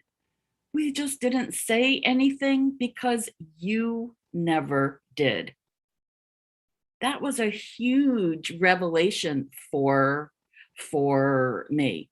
They already knew, like I had failed at denial. I had failed at avoidance. They knew. So obviously I didn't need to keep that up anymore. So another step that I took, because I want it to change, I want it to be open, I want it to be a better communicator in general, not just as a person who stutters, but just as an ordinary person that wants to comfortably and effectively communicate. So as you heard in Anita's introduction, I joined Toastmasters, which I'm sure many of you are familiar with. And I worked my way up to the highest achievement that you can in Toastmasters, DTM, or Distinguished Toastmasters. And I was so proud of that, because I was the only one in my club that stuttered and the only one that had earned my DTM. And to me, that was like, oh my gosh, like there's all these fluent people in this club that are terrified of public speaking. That's why we all go to Toastmasters, right? And here I am, the one that stutters. It was a really proud moment for me, especially when I got my plaque. I don't know if you could probably see it behind me on my table. When I got that plaque, I was like, wow, like I finally achieved part of my dream to communicate comfortably and have people listen and take me seriously. I remember I became a mentor to newer members who were fluent but were afraid of public speaking. And I think they saw, well, if she can get up there and she stutters like a rock star, then I can do it too. So the next thing that I found, the next step, when I found my voice, I wanted to share, actually shout it from the rooftops to whoever would ever listen. I chose to write about my experiences with stuttering, and I began blogging in 2009, and I'm still blogging. I remember thinking, what's going to happen when I run out of things to say about stuttering? But I haven't after 11 years. The name of my blog is Make Room for the Stuttering, because that's what I had done. Finally, I had made room for it in my life. I had found a way to peacefully coexist with stuttering, and I wasn't pushing it away anymore. I was making room for it.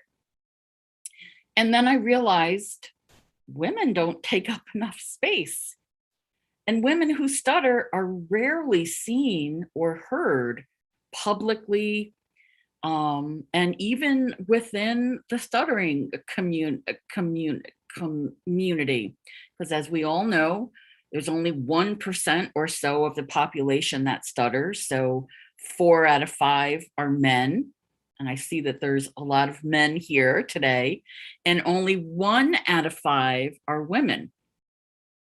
So here I had found my voice, and I wanted to give other women who stutter a chance to make room for their stuttering and tell their stories.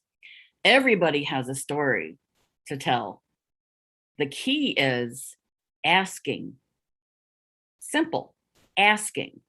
So I began asking women who stutter if they'd like to share their stories. I started this podcast called Women Who Stutter, Our Stories. And at first I thought, oh gosh, like this isn't going to last very long. Who's going to want to do that? Who's going to want to put themselves out on the internet, publicly stuttering and sharing their stories? I thought I would only do it 5 or 6 times and then that would be done. Well, that was in 2010. It's now 2021. I have interviewed 240 women from 42 different countries. I asked, all except 2 jumped at the chance. And it was perfectly fine that 2 weren't ready to do that. But women jumped at the chance to be heard. For many of them, it was maybe the first time feeling heard. And I realized how fulfilling it was for me to realize that I was helping women help women. And that's what standing on each other's shoulders means. Women lifting women up and helping women. And I think that the same applies for men who stutter. You all come together in these support groups and you understand and you share and you offer not really advice, but you offer insights to each other. So I think man, woman, I think that, that support, that standing on each other's shoulders is what makes us not overcome stuttering, but make room for it, make peace with it. So the next step that I took after all that, talking, meeting others, presenting. I've talked at regional conferences, national conferences, international conferences, and I've visited schools and I've talked to kids about stuttering to help them understand that making fun of or laughing at people who stutter or who have any difference, because we know kids can be mean, helping kids understand that it's just a different way of talking, and that laughing and making fun of people who stutter is like bullying. So when an adult who stutters comes to a classroom and talks to a group of kids, 11, 12 years old, and there might be somebody in that audience, a kid that stutters, they can say, oh my gosh, like she stutters like I stutter, and she's up in front of the room. I remember one time after doing something like that, a teacher brought a little girl up to me at the end, and the little girl just wanted to say, thank you. Thank you. I stutter too. Thank you. And then she asked for my autograph. I was like, oh my God, like, what? That was just so, that was one of those moments, which I also obviously remember because that was some time ago. So practices I have used. I really don't use speech techniques. as you can probably tell from the talk that I've done here. I'm not employing smooth speech. I'm not prolonging words. I'm just talking. I'm stuttering. Sometimes when I talk to a group and I don't feel like I'm stuttery enough, then I might do some voluntary stuttering just to kind of, give myself the credibility, because you can't talk about stuttering if you're not stuttering, right? So that is probably the only practice or technique that I use. I'm much more comfortable stuttering naked. Doesn't that sound funny, stuttering naked? But I'm much more comfortable just stuttering. So Anita and the other women that asked me to be here today wanted me to kind of wrap up with authenticity, because that's a really important value in my life. So how do I remain authentic every day? How do I exercise it in my daily life? 4 things. I'm true to myself these days. I allow real Pam to show up both to myself and to the world. I'm no longer afraid of stuttering. Authenticity includes knowing that it's okay to be who you are. So I have completely dropped that fear. When I was hiding stuttering, they call it covert stuttering. I think what I have done is I have dropped the C from covert stuttering to overt stuttering. And that has allowed me to be authentic. I am present in relationships and conversations. I listen now, and being present lets the other person know that I hear them and that I value them. And lastly, this might sound really silly, but I strongly advise this for women particularly, but for men as well. Positive affirmations.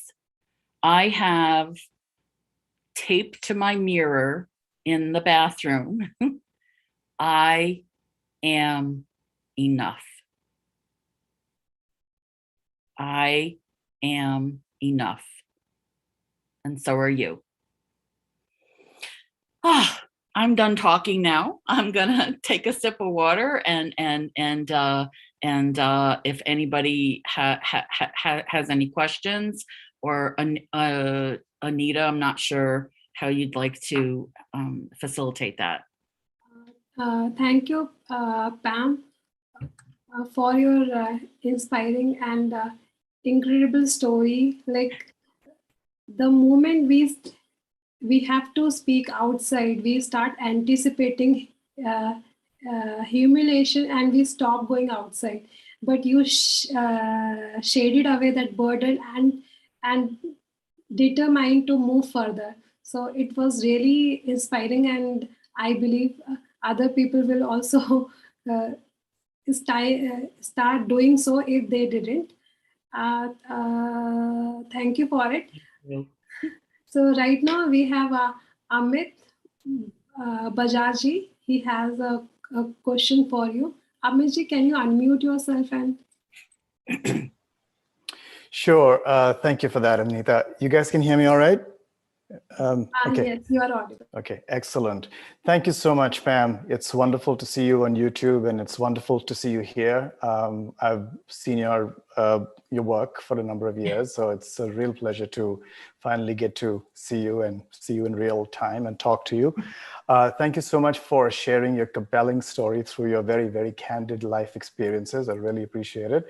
I have a comment and I have a question. The comment is that, one is your experience of not being, according to you, an adequate listener is very relatable, because clearly when we are so busy in our heads, planning the next move, planning the next word, so, switching out the next word, thinking about how the hell am I going to get through this in some way or the other, it really compromises and takes away from being present, and listening is all about being present. So I, thank you for saying that. My question is based on your work, based on the blog Stories of Women. There's this very interesting, phenomenon of the juxtaposition between the universal aspects of stammering and the unique aspects. So we share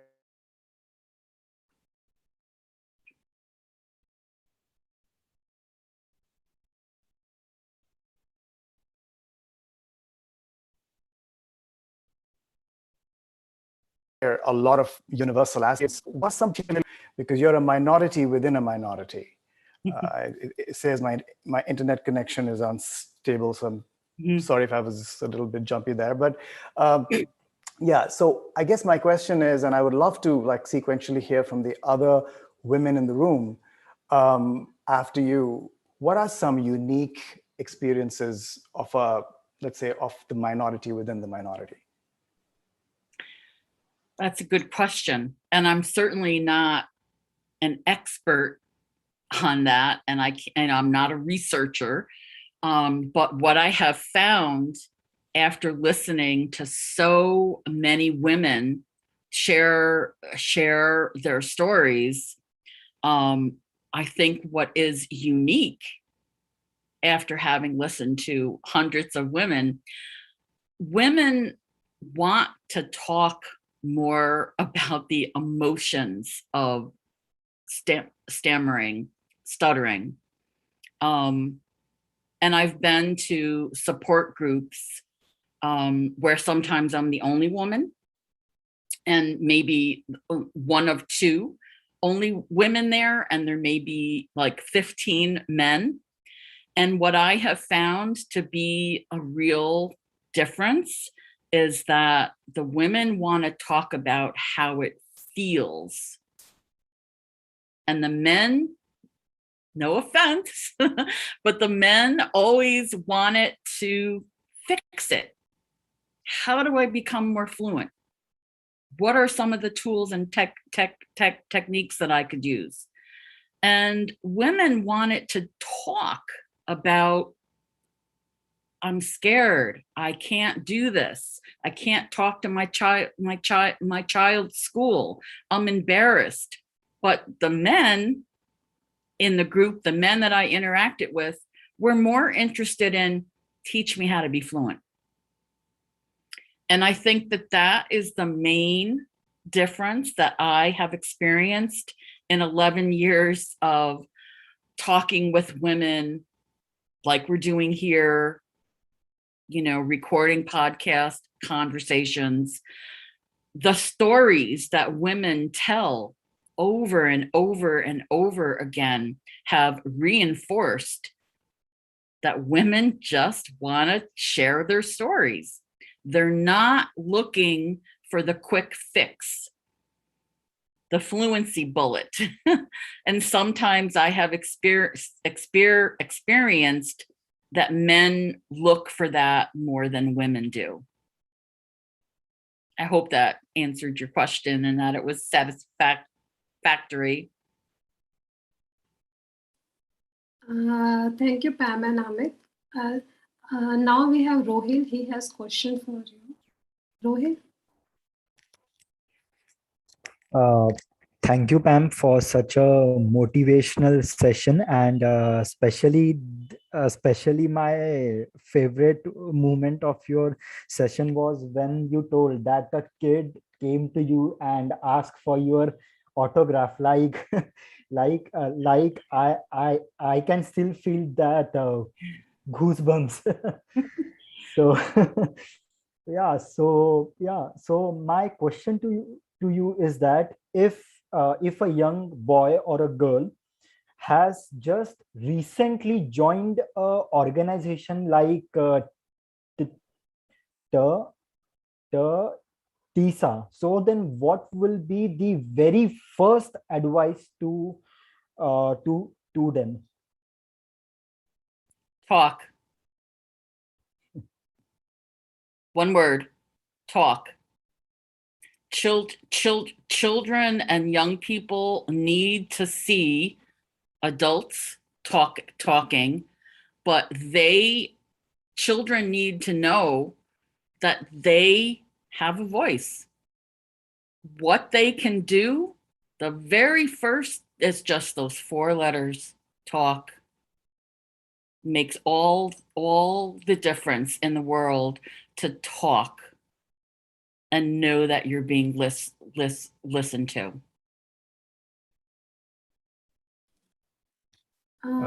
Thank you.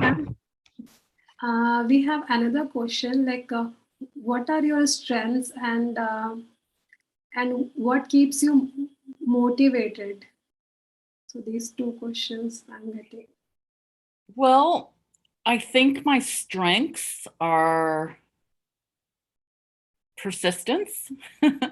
Like I have not stopped understanding the value of making sure that people are heard, men or women.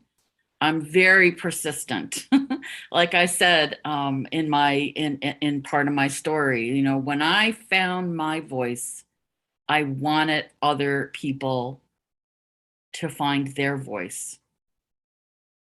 I think another strength of mine is being able to talk about stuttering spontaneously, you know, because I have enough experience with stuttering that I don't have to spend hours or days preparing, you know, for remarks or for talks that I'm asked to do. And I think another strength of mine is I'm creative. You know, I'm creative. I like to write. I like to do poetry. And I think when you can present the value of stuttering in different ways that can be relatable to other people who can actually see creativity and stuttering as an art form. You know, in one of the clips that Anita showed, I performed a poem at a spoken word event. And the refrain of that poem was, "When I stutter and you don't listen, part of me feels like it's missing." And I think people, I mean, I'm creative. I like to do that because it allows people to hear the stuttering experience in a different way. I was up there doing this spoken word speech, stuttering, had a cadence, everything rhymed. I won, by the way. I won first place. I was so surprised. And then the other part of the question, Anita, was you said, what are my strengths and what keeps me motivated? Yes, like how you're keeping yourself self-driven. I think I remain motivated because people ask me to share my story. When I am asked to share my story, it kind of validates for me that sharing my story helps other people. So that's what keeps me motivated. I don't do this stuff for like the glory and the admiration and applause. I do it simply because in my heart, I know that it can help other people. Sometimes I have no idea who might be listening and who might be helped. And that's okay, because that little kid, some time ago that came up to me and admitted that she stuttered too. Who knows where she is today? Like maybe meeting an adult who stuttered, maybe that changed her life, and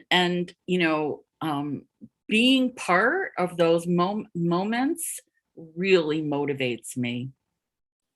Thank you, Pam. Yeah, like when we hear your story, it also helps us to admire the way we are.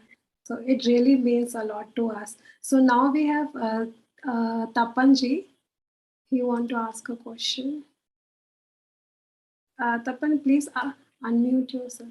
Yeah. Yeah. Good evening, ma'am. Actually, good morning to you, because it is Yes. time morning over there, and it's really wonderful to hear you today.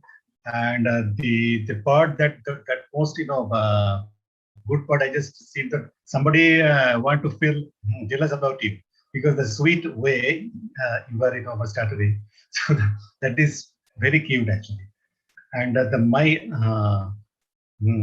question to you, but for that young persons, somebody, boys and girls who are stuttering, or anybody in that sense. So how they when they stammer or stutter, so how they deal with negative feeling.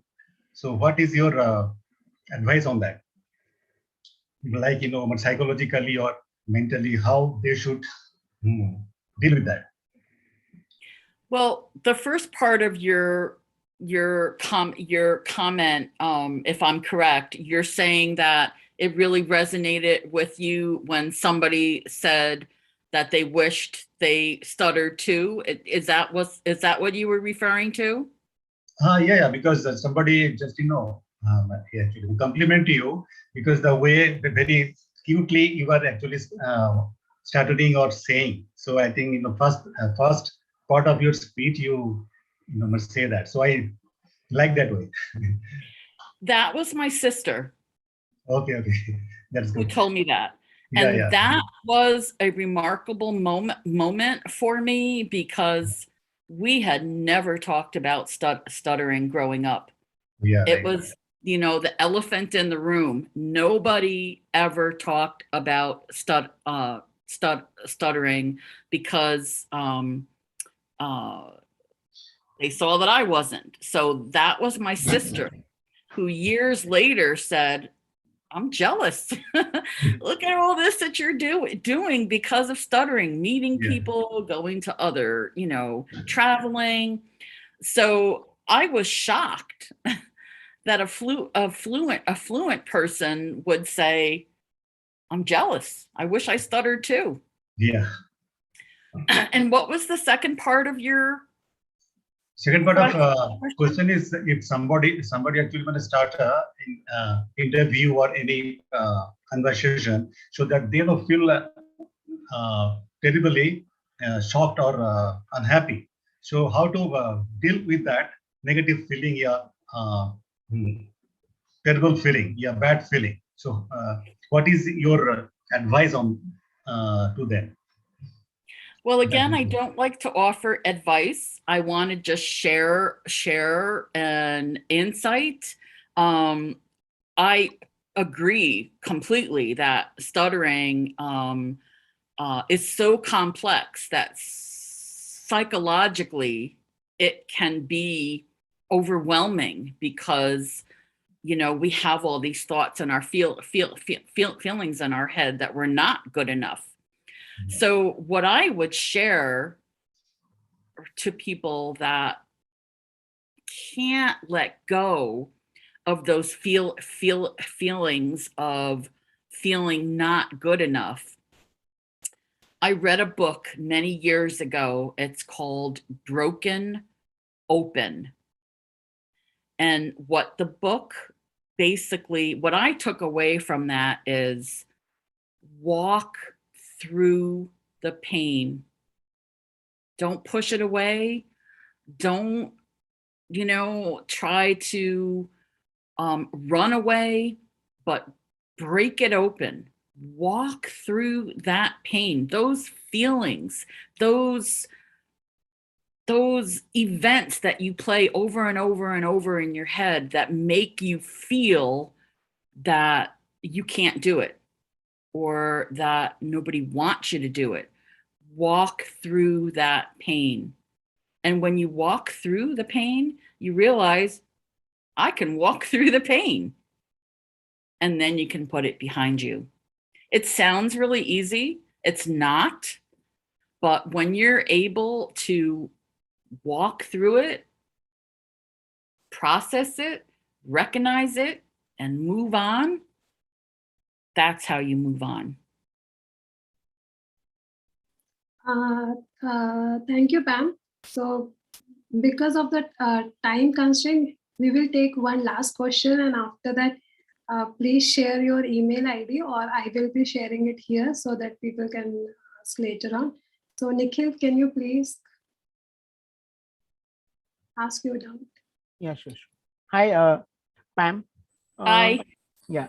So means in your like many of your videos, I saw that you were using a technique kind of thing which is called as repeating the words, you know, like means and those repeating words, like it inspires you even more, you know. That is your main strength, you know, that repeating words, which I felt that way. So I don't know, like how many more like people will agree to me, but so I felt that repeating words, like it like makes you, like, you know, even more, it inspires you even more.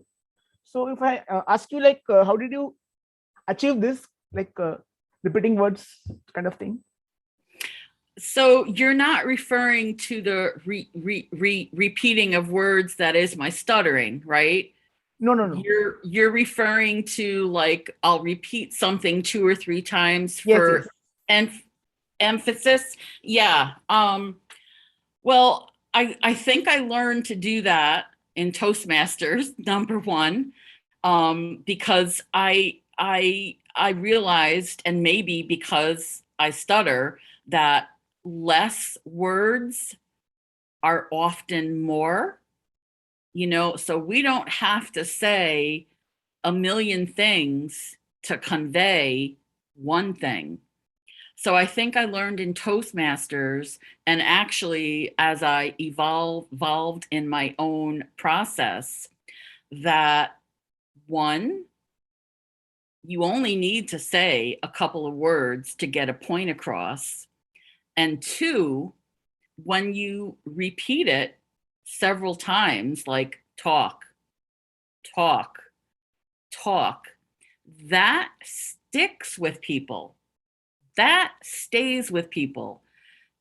Instead of talking about numbers and research and statistics, which people may not remember, I think people well remember talk, talk, value, value. You are important. You are important. It's like the affirmations. If you tell yourself a few words often enough, or you hear it from other people, you'll remember that. You won't maybe remember all that other stuff, especially if it's on a PowerPoint screen, right? Like, you'll remember the spoken word. And by repeating it, I'm trying to convey that that's what I want you to remember. I don't know, did that make sense? Yes, yes, ma'am. Thank you so much. Thank you, Pam. Let's finish this session with a key message that I am enough, and I would like to play a poem recited by you only. So just give me a minute.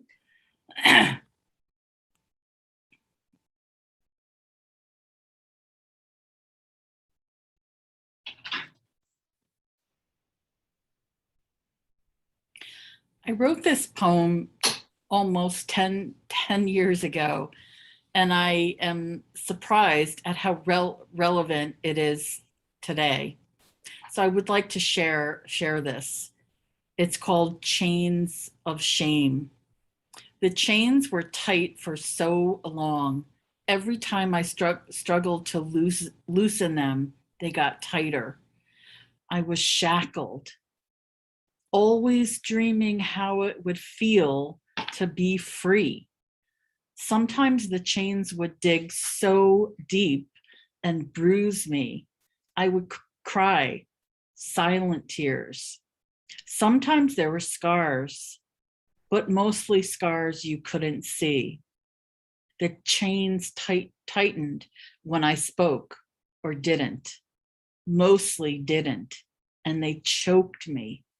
It took a long time to remove the chains. Sometimes I still feel the indent and see the faint bruises as my skin and me are sensitive. Do you know what they look like? Have you ever felt the chains? They aren't what you think they are. They are heavy, like a weight. I felt them always, cutting, digging, biting, causing my hands and throat to clench tight. I couldn't use my hands or throat to talk. The chains held me back, pulled me taut, kept my mind locked and my heart closed, and kept me from what I wanted. When they finally came off, I felt lighter, free, floating, unleashed. There were no regular chains. They were chains of shame.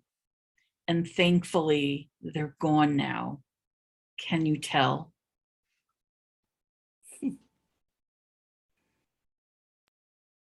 Thank you, Pam, for sharing your struggles, your life experience, and inspiring all of us. Thank you. So now thank you. So now I would like to hand over to Nikhil. Okay, Anita, thank you so much. And Pam, thank you so much for your wonderful session. And it was full of learnings, and you have like taught us like different things and so many things that we all can apply in our life. Thank you so much. You're welcome, and thank you all for inviting me. It was a pleasure. Take care and have a good rest of the conference. Thank you. So now I would like to hand over the mic to Ashima. Yeah, Yes. Ashima, Hi everyone. Take over. Yeah. Yes. Hi everyone. So after the insightful and heartwarming session from Pam, we are transiting to another insightful session from Paul Brocklehurst. So, to share personally and a very candidly about Paul. So, I'm just like all of us, Paul also stammers. He has stammered throughout his life, and his stammering used to be really severe, which resulted in a lot of problems. When starting from when he first tried to go to university, only to find that it was too difficult for him due to the fact that he stammers. So he dropped out of the university. Then some years down the line, he became interested in meditation, and then little by little he managed to bring stammering better under his control. Then he returned to the university and studied speech therapy, then became a researcher in stammering or stuttering, and now he had retired, but he continue to be proactive / active in stammering self-help movement, and also a member of the British Stammering Association. To sum it up, his main interest areas now are how meditation can help people who stammer. And this year he has recently published a book, The Perfect Stutter. So I have also been reading this book, and it's the insights are mind-boggling, I must say to the least. It tells the story of his research plus the meditation and how they helped him to manage stammering. So to and plus if I go on sharing about his researches as well, it would clearly take the entire 1 hour of the session. So it was a brief introduction, and now I warmly invite Paul Brocklehurst. So the stage is yours. Okay, I've just unmuted my microphone. Can you hear me okay? Yes. Good. Okay. Right. Well, first of all, thank you very much for inviting me. It's a pleasure to be able to talk to you all. And so today I'm actually going to talk about cognitive approaches to stammering and cognitive therapy. And I'm also giving a talk tomorrow in which I'm going to talk about meditation. So I'm going to apologize in advance, actually, because last time I gave a talk, I went way over time. And it was a talk where I'd prepared some notes, but I really was ad-libbing. And so I've decided today that I'm going to actually read out my notes. As if I do that, I'll stay within a time limit more successfully, as I have a tendency to wander a bit.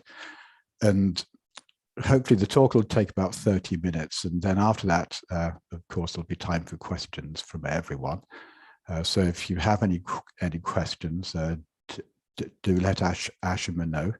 And also, Ashima, thank you very much for the introduction. That was very nice. Okay, so I've got a PowerPoint here. I'm going to press on share screen, and hopefully that will bring up. There we go. Okay. Right, and let me see if I can go back.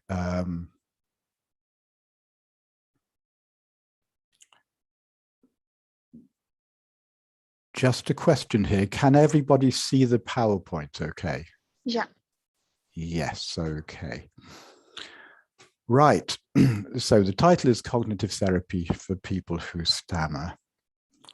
And as Ashima pointed out, I was a researcher who stammered, and I was researching stammering.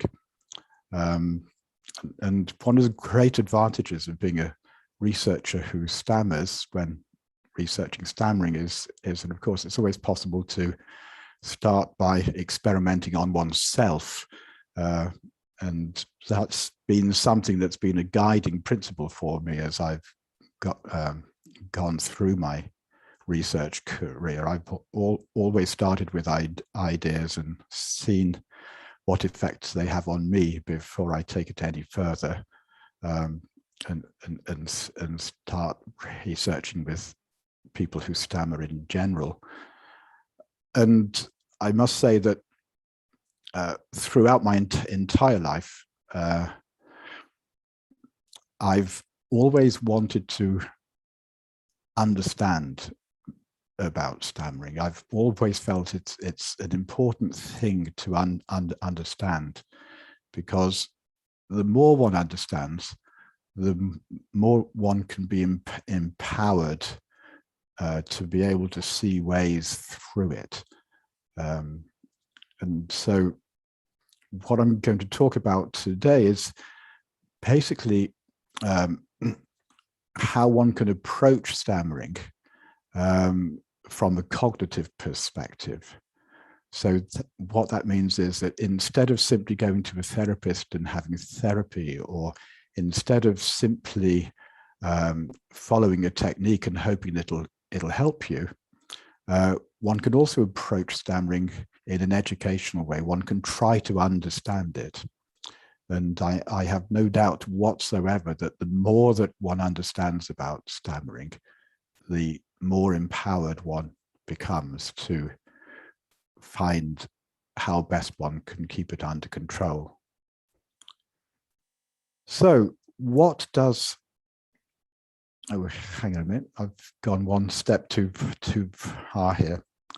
As I've grown older, the way that I stammer has gradually changed, and its symptoms have become less severe.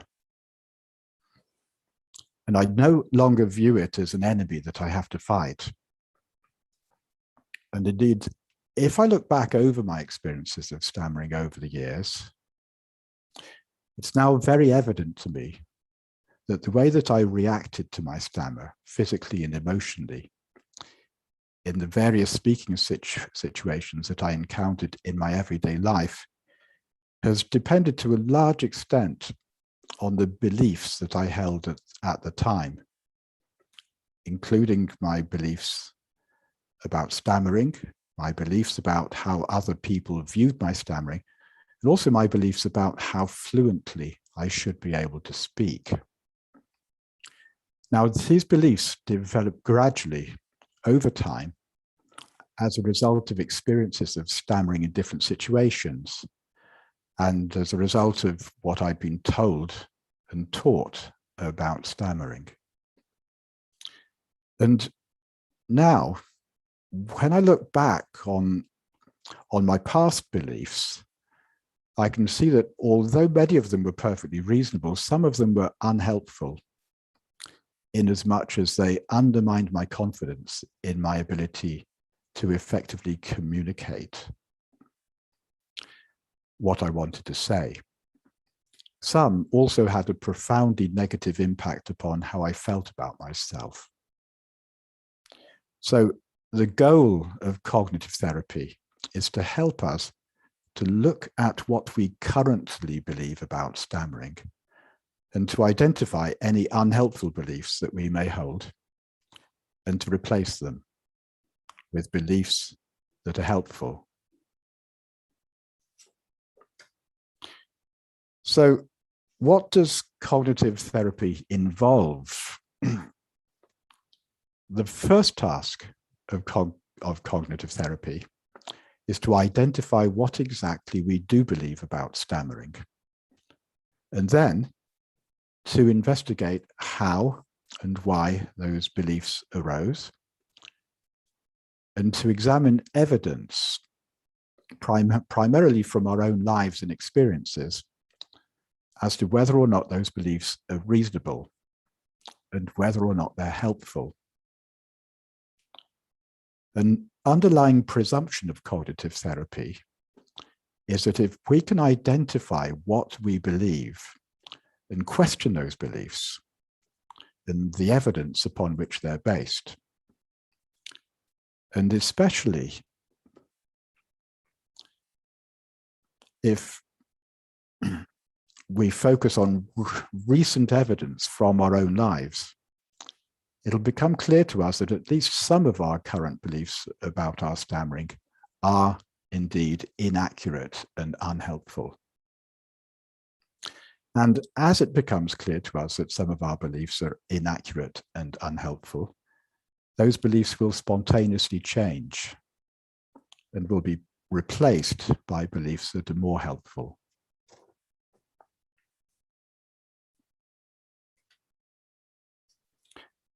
Why might cognitive therapy be useful to people who stammer?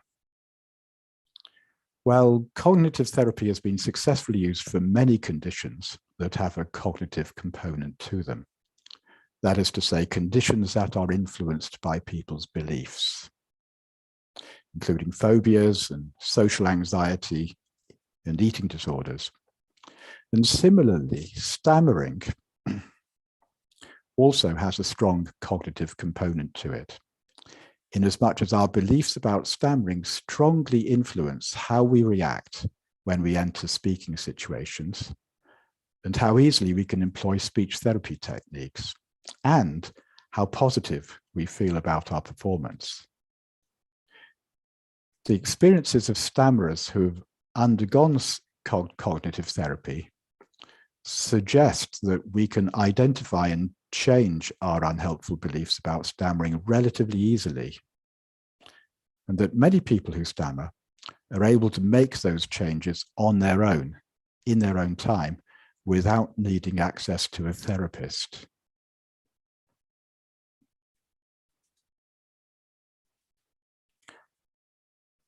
What evidence? Hang on a moment. What evidence is there that cognitive therapy may be useful to people who stammer? Well, over the past 20 or so years, a lot of research has been carried out to investigate whether or not cognitive therapy may be useful to people who stammer. Much of this research has been carried out by the Australian Stuttering Research Centre, which is also known as the ASRC, who have focused on a specific type of cognitive therapy known as cognitive behavioral therapy, or CBT. And the Australian Stuttering Research Centre's findings have consistently shown that cognitive behavioral therapy can significantly reduce the amount of negative emotions that people who stammer experience in the various situations that they encounter in their lives.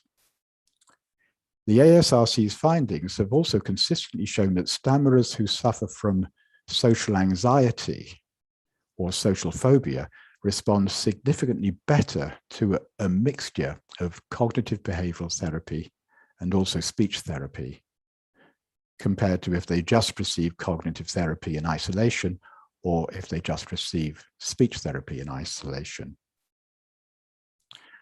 One of the most likely reasons why cognitive therapy helps make speech therapy work better is because it helps us stay calm in speaking situations and not become overwhelmed by emotions that then interfere with our ability to successfully employ the speech therapy techniques that we've learned. And I'm sure that many of you will have had the experience when you undergo when you have had speech therapy and when you've tried to employ speech therapy techniques, that often speech therapy techniques work very well in the clinic or when you're trying to employ them in easy situations. But then when you get into real life situations and situations that are more difficult, you become overwhelmed with emotions, and then the whole thing goes out of the window. So cognitive therapy has been shown to help enable us to stay more calm and to be able to employ techniques more easily. So what is an unhelpful belief? Well, broadly speaking, with regard to stammering, unhelpful beliefs can be divided into three categories. First of all, there are beliefs that reduce our confidence in our ability to communicate effectively. Secondly, there are beliefs that cause us to respond or to react to our stammering in ways that reduce or limit our ability to communicate effectively. So, for example, beliefs that encourage us to use force to push our words out. For example, the belief that if I just push harder, I'll get those words out. That's an unhelpful belief. Or beliefs that stop us from making use of alternative means of communication when our listeners are unable to understand us. And thirdly, beliefs that reduce our feeling of well-being or self-esteem. These are also unhelpful beliefs.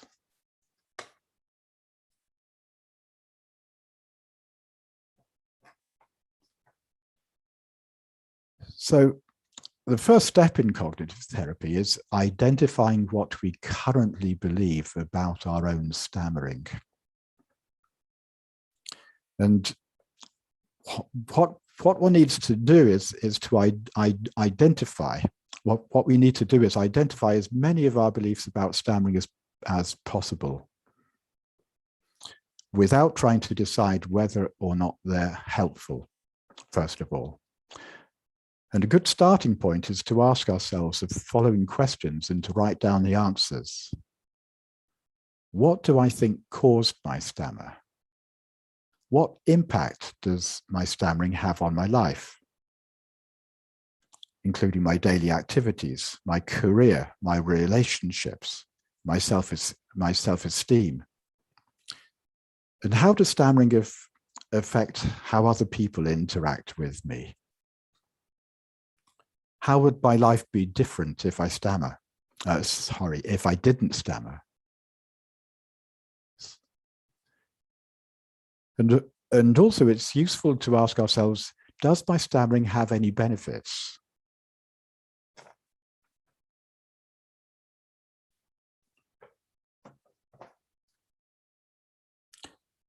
The second step then is to examine how we first arrived at these beliefs about stammering, and to review our beliefs in the light of our recent experiences and our current knowledge of stammering.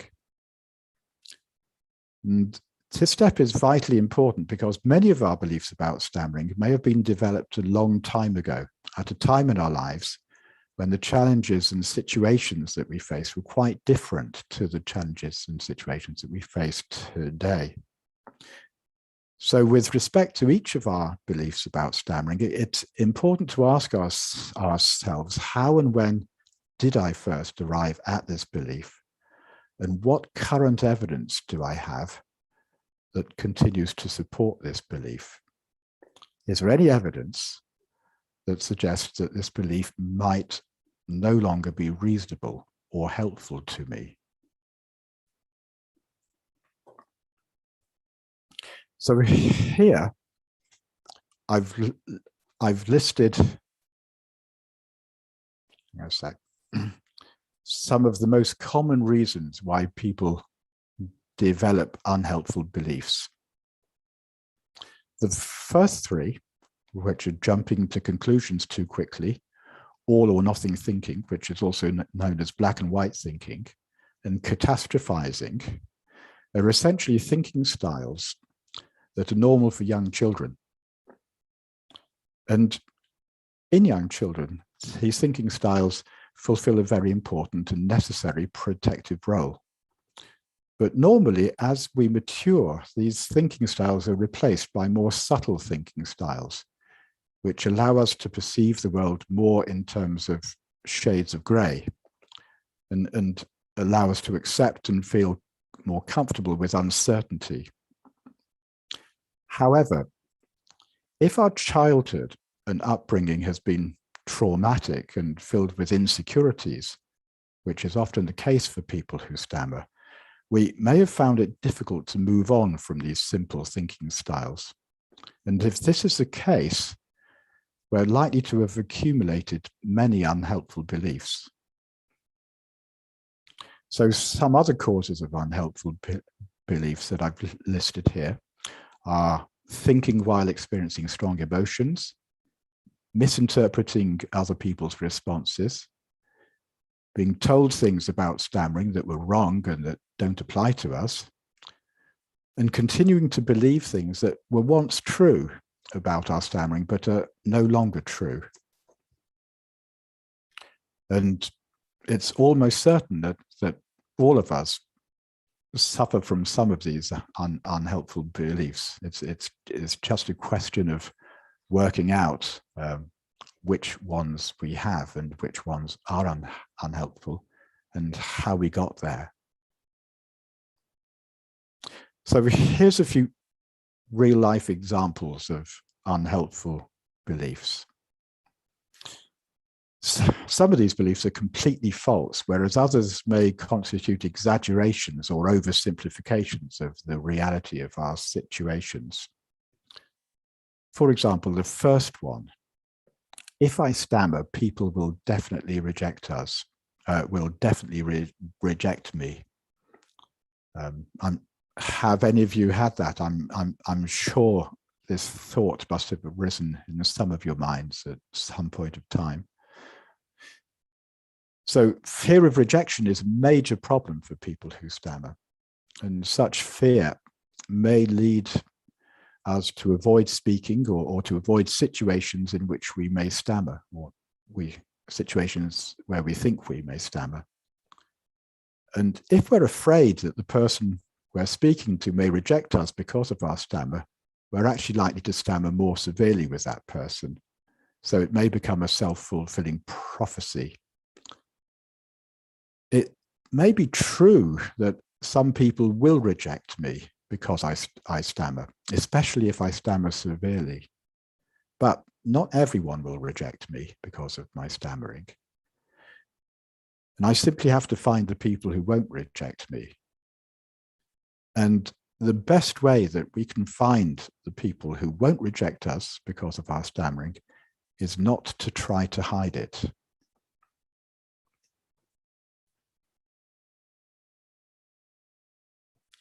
The second example of a common unhelpful belief is that I should always try to be completely fluent. This is a belief that's not only unhelpful, but also completely false, because the reality is that although some people are more fluent than others, nobody is completely fluent. Research shows that speech that contains some disfluencies is sometimes actually easier to understand and to remember than speech that's spoken completely fluently. Of course, we of course, we don't want to be severely disfluent, but we need to allow ourselves to be disfluent and to stammer a bit. Trying to be completely fluent will just turn us into nervous wrecks and ultimately will increase our tendency to stammer.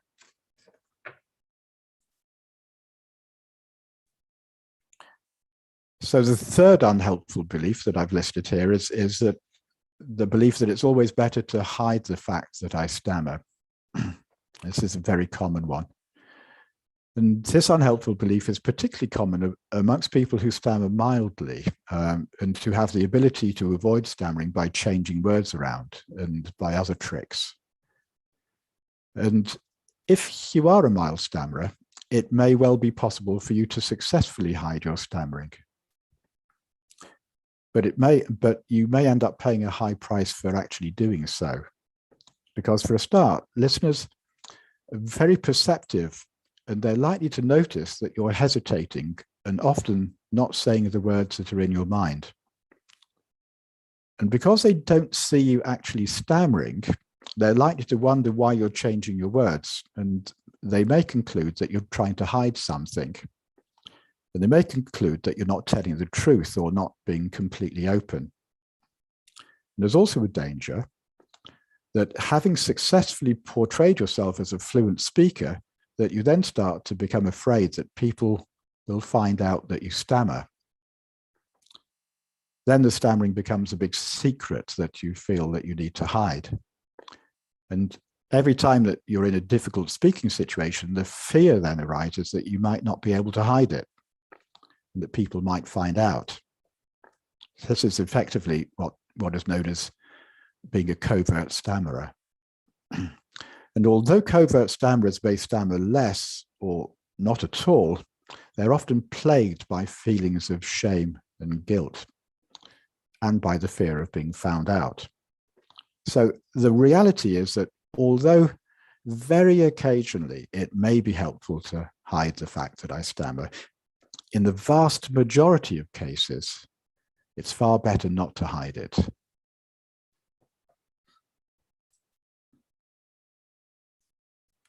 Okay, the fourth and fifth unhelpful beliefs that I've listed, because I stammer, I'll never be able to find a partner, or I'll never be able to be happy. These unhelpful beliefs are surprisingly common amongst people who stammer. And they may reflect the fact that many of us have lived through one or more painful experiences of rejection. And such experiences don't leave us feeling very happy about our stammering. But to conclude that such experiences, but to conclude from such experiences that as long as I stammer, I will never be able to be happy and never to be able to find a partner is not realistic. So this is an example of what is called all or nothing thinking. Of course, our stammering may put some people off us. And of course, we feel, and if we feel bad because of our stammering, that bad feeling may also put some people off us. But there are over 7 billion people in the world, and amongst them, there are definitely enough people who are not put off by our stammering, and we simply have to find those people.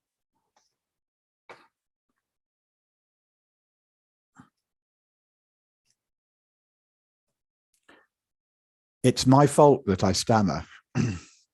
Well, that's a common unhelpful belief. Many people who stammer believe that their stammering is their own fault. And such people are likely to feel bad about themselves and about their stammering. And such feelings and beliefs make it harder for them to learn how to manage it. In the past, in many cultures, it was widely believed that people who stammer do so because they're not trying hard enough or because they're in some way undesirable or bad. But for more than 50 years, almost all research that has been carried out into the causes of stammering has very clearly shown that in the vast majority of cases, people who stammer have inherited a genetic predisposition to stammering and or have started to stammer after one or more traumatic experiences. We don't choose our genetic makeup, nor do we choose to be traumatized. So the beliefs that our stammering is our own fault and that because of our stammering we must be bad people are simply false. They're completely false.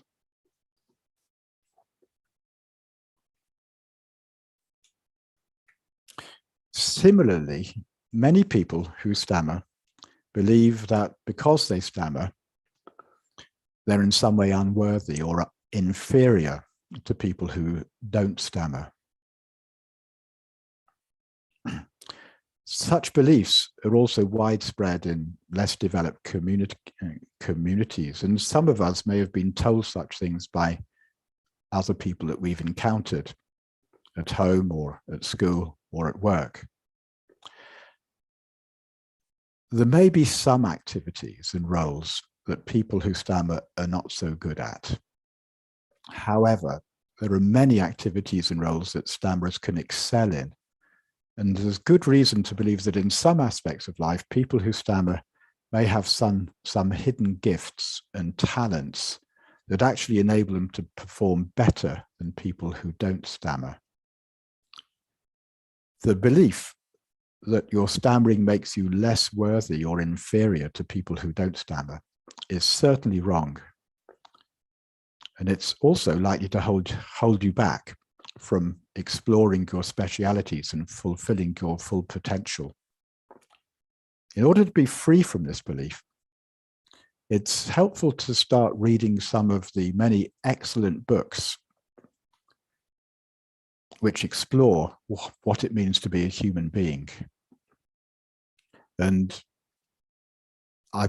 in particular, I highly recommend books by person-centered psychologists. Some of the best known such books are, there's one called On Becoming a Person by Carl Rogers, and there's one called The Road Less Traveled by Scott Peck. I'll list these books as references at the end of the talk. And I've also written a book myself, which Ashima mentioned in her introduction, which also examines this issue in detail, and that's the one called The Perfect Stutter. So yes, I've included details of these books in the final slide. Okay. So I want now to mention a few facts about stammering that it is helpful to understand. And the first of these is that it's a common experience of people who stammer, that they receive lots of advice from other people that's not particularly helpful to them. Most of this advice is well meant, but the people giving it are generally unaware of the problems that we're struggling with. And if they stammer themselves, then probably their stammering and their problems are almost certainly not the same as our own. One of the things that I only became aware of relatively late in my career was that although as people who stammer, we all have some things in common, we're also all very different to one another. And the difficulties that other stammerers struggle with are sometimes very different to our own difficulties. In particular, some, but not all, people who stammer have an underlying physiological or anatomical condition that prevents them from being able to speak clearly. Also, some, but not all, people who stammer have unrealistically high expectations about how well they should be able to speak. And some, but not all, people who stammer live in cultures or in social environments that are intolerant of stammering. So it's important to remember that advice that might help one person who stammers may not help another person who stammers, because the conditions and the situations that we find ourselves in do differ really quite considerably.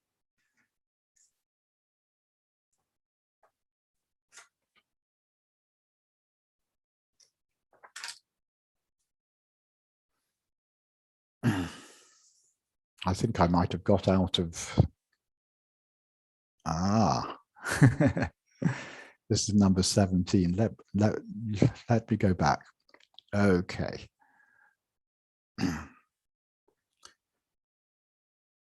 And another fact that's important to understand about stammering is that as we grow older, our speech and language capacities generally increase, as does our social status. So, for example, as children, we may have had poor speech motor control and poor language skills. And we certainly had relatively little ability to control our speaking environment. And we almost certainly had limited access to information about stammering. And we had a relatively low social status, because all children do have low social status, in contrast to in contrast, as adults, we generally have better speech motor control abilities and language abilities than we did when we were young. And we have more control over our speaking environment. We have more access to information, and we have a higher social status. So why is it important to know this? Well, it's important because it's quite possible, and in fact, it's indeed likely that many of the factors that may have contributed to our stammering when we were younger no longer apply to us. And it's therefore useful in cognitive therapy to consider these factors, the factors that may have contributed to the onset of our stammering earlier in our lives, and ask ourselves whether or not they still apply, because almost certainly some of them don't.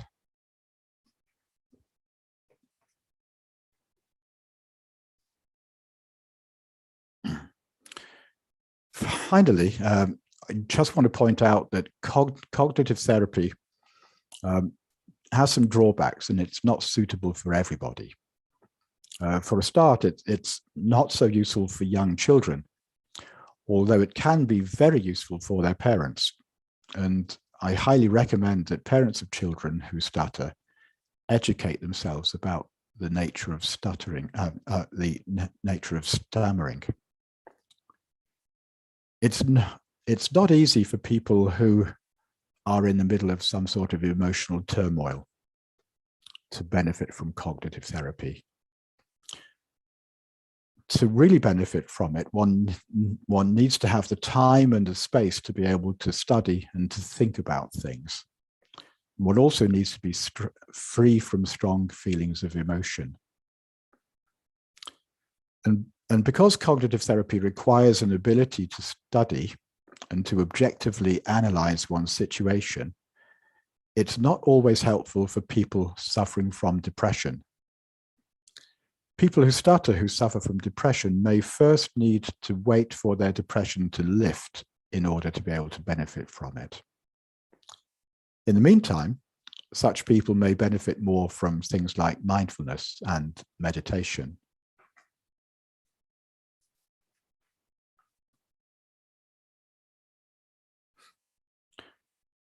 One of the great things about cognitive therapy is that we can do at least some of it on our own. And it may help, although it may help if you have access to a good, it may help if you have access to a good therapist. But access to a therapist is not always necessary. The simple fact that you've become TISA members means that you'll be able to access many of their online resources, which include a lot of accurate, up-to-date information about stammering. And the fact that you have internet access also means that you can check out what's been written about cognitive therapy for stammering on the web. So the best starting point to understand from a cognitive perspective, to understand stammering better and to understand stammering better is simply to educate yourselves about it. Start reading books about it. Talk about it with other people who stammer. Join a local self-help group if there is one near you. And if there's not, you could always think about starting one up yourself. And I'm sure TISA can help people who want to start up their own self-help groups. And of course, you can sign up for free online courses. And you might even want to consider training as a speech therapist or as a psychologist, and then specializing in stammering, because these are professions that people who stammer may be particularly well suited to due to their wealth of personal experience. So here we are, just got to the final slide. And on this, I list some useful resources that you can get on the web. And as you can see on this slide, there's a free cognitive behavioral therapy app, which you can access. This is actually from the Australian Stuttering Research Centre. And just in order to find out what it contained, I've been working through it myself. And I can certainly say that it's potentially a very useful app for people who stutter, and it's well worth working through the program. It's completely free. And if you feel you would like some one-to-one therapy, there's an opportunity for a different sort of cognitive therapy, which is called rational emotive behavior therapy, from a psychologist who also stutters, a guy called Gunnar Nieders in the United States. And I've given you his web address here. And Gunnar said to me a few days ago that he's particularly looking for people who would like to have cognitive therapy and for a research project that he's undergoing, that he's undertaking in order to find out how effective it is. And he's particularly interested in people who for whom English is not their first language. So if you would like some one-to-one cognitive therapy, then get in contact with Gunnar Nieders through that web address there. There's also a free online course, which I myself have put up on the web, and it's completely free. And the course itself incorporates a lot of cognitive therapy. It's essentially a cognitive approach, which is based upon the idea that it's helping you to understand more about stammering. And as you understand more, you'll be better able to bring it under control. And then, of course, there's also a free stammering course from TISA, with a strong cognitive therapy component to it. And if you haven't already seen it, I've included the link there, which you can take a look at. And then finally, I've listed the 3 books that I mentioned during my talk. And so there we are. I've come to the end of it, and I hope it's not taken too long. Okay, so I'll hand back over to Ashima. And shall I see if I can get myself to come up on the screen without the stop share. I think that's it. There we are. Okay. Ashiba. Yes, thanks, Paul. Thanks, Paul, for the great insights that you have shared with all of us. And so we have a set of questions from some of the attendees here. So the first one is that if someone is, if a PWS is going through depression or anxiety, so yes, what would you recommend them to take up? Yes. Okay. So this is a common situation. Many people who stammer go through periods for one reason or other where they're feeling depressed or anxious. And one of the problems when one is depressed or anxious is it's very difficult to concentrate on things. It's hard to read. It's hard to take things in. And trying to do so can just feel overwhelming. And sometimes it just simply doesn't work. So for people in that situation, they may well find that cognitive therapy is not going to help them at that point of time. What can you do? Well, one thing is, of course, nothing at all. You can just wait until the depression or the anxiety lifts, because both depression and anxiety tend to be things that come and go. They're not things that are always there all of the time. And then when those do lift, then there's an opportunity to start studying and to start analyzing and to start understanding your stuttering better. But there is something you can do while you're suffering from depression and anxiety, and that is meditation. You can always do meditation. Sometimes it's more difficult, sometimes it's more easy, but it's always within one's grasp. So what I would suggest really for people in that situation, take up meditation if you can. And if you find it too hard to do it on your own, which a lot of people do, see if you can do it together. You can find other people, maybe people online that you can do it together with. One possibility is I myself am a member of an online meditation group. We do meditation every morning and every evening, although the actual timings of them might not fit well with India because you're 3.5 hours different to us. So, but it may be a possibility. And again, in the last slide, the link to the self-help program that I've been running online also gives a link to the meditation group. So if you follow those links, you'll find the meditation group there. Okay, that was that one. Yeah, that was really helpful. So next one is that that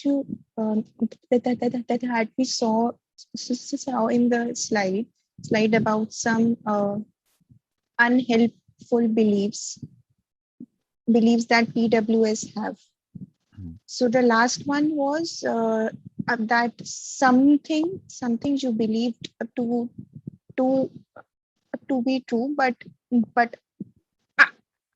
later it was found the other way. So could you please throw a light on that one?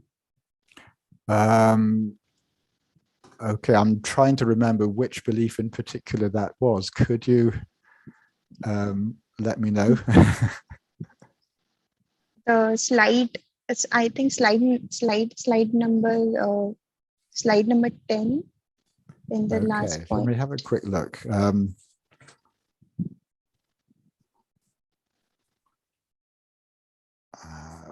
Okay. I have a feeling continuing to believe, no, those are the causes of unhelpful beliefs. What you're saying, that there was a particular unhelpful belief that I mentioned. Yeah, I would Yeah. like to add that the belief was in the early childhood we have taught some belief, and after the by adult life we got that belief is no more connected to us. Okay, right. Okay, yes. That was the okay, that one. Thanks. Okay, fine. Yeah. Well, there are two reasons why we may end up with unhelpful beliefs in this regard.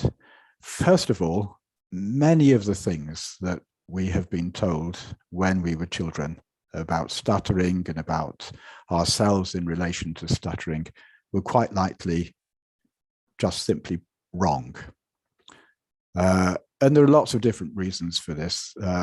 Depending on how old you are, the reasons might be different, but certainly in my childhood, a lot of the people around me used to encourage me. They used to say, look, Paul, you can speak fine, but you just have to try harder.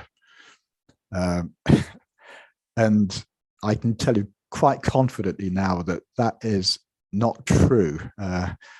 That in fact, if anything, the harder we try not to stutter, the more we stutter, the more we stammer. If anything, stammering is a problem that arises when we try too hard, and when we're expecting too much, too high standards of ourselves. So there are many things like this that we may have been told when we were young that are just simply untrue. The best way to overcome those sort of unhelpful beliefs is to study and to find out what really is known about stammering now. And as soon as you start studying stammering, it very quickly becomes evident what these unhelpful beliefs are that I used to have. Now, the other reason we may have unhelpful beliefs from our childhood is because as we've grown older, our capacity has changed. And so maybe when we were young, maybe we were slow to develop language, maybe our speech motor control was not very good, maybe we were clumsy, maybe we had a lisp or some other difficulty pronouncing words. And these things may have caused or may have contributed to the onset of our stammering earlier on in our lives.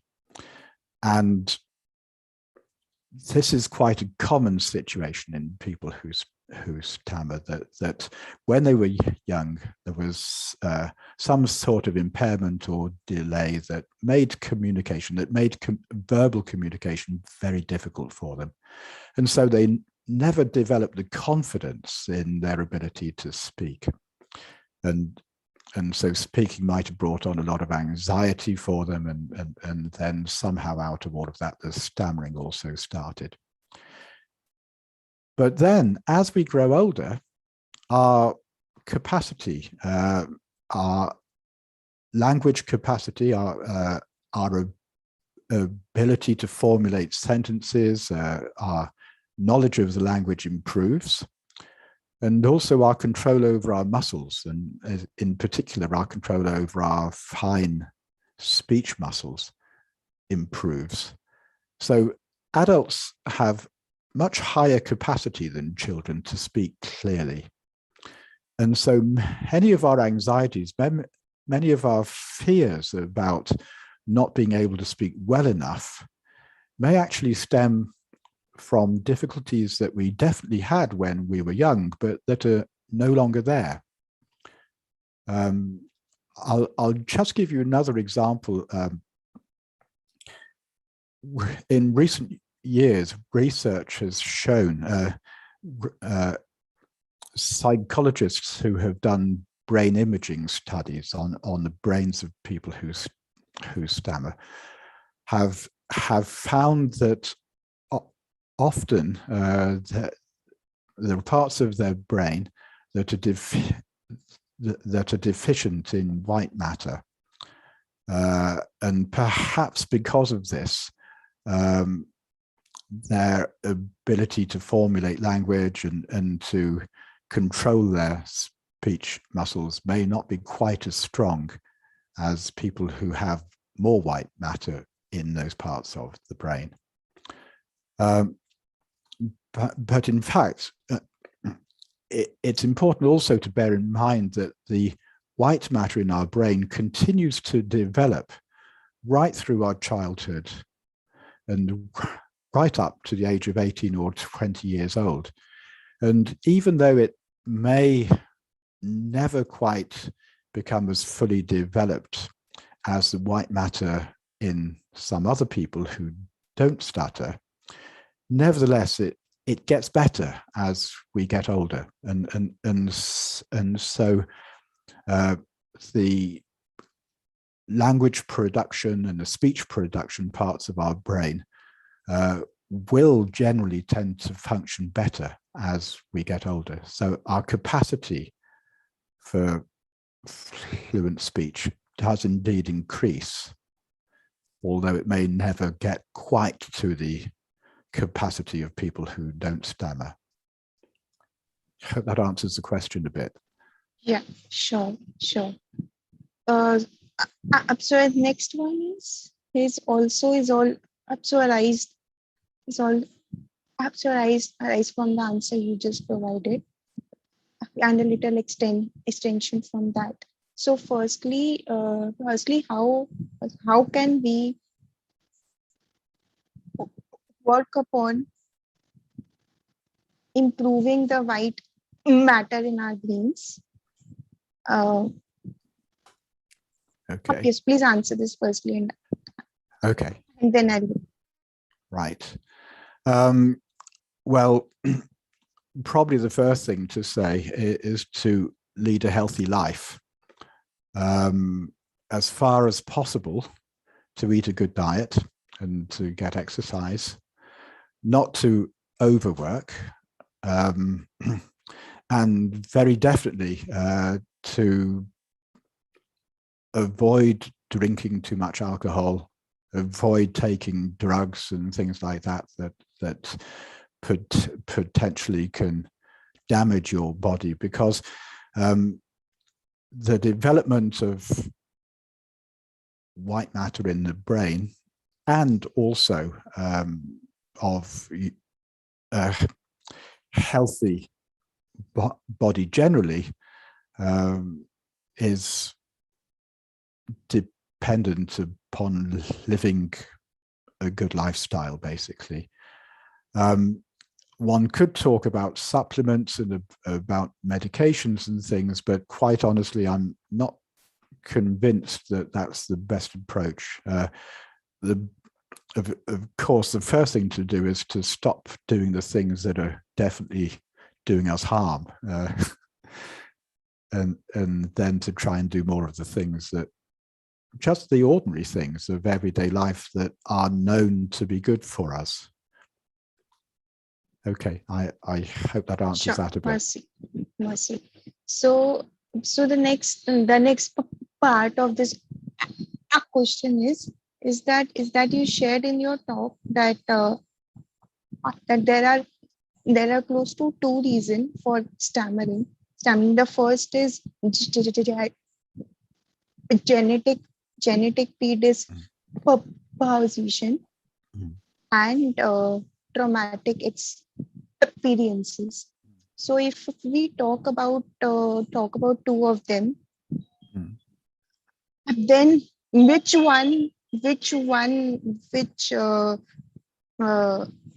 like how, like, are both of our is stammering are caused by both of these reasons were applicable,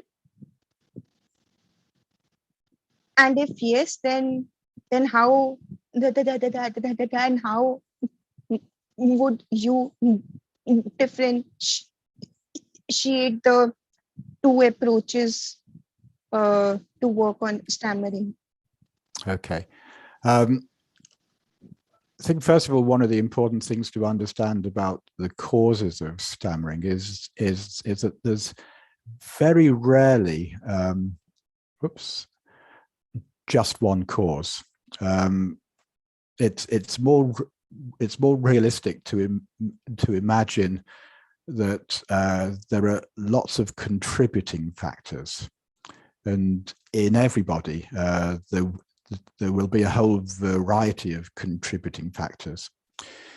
In fact, a genetic predisposition to stammering has been found in about 70% of people who stammer. And it's not necessarily always the same genes or the same combinations of genes in everybody. Different people who stammer might have different combinations of genes that lead to a genetic predisposition. The other 30% of people who stammer, the most likely thing is that it's something that's happened in their life, and it might be different things for different people.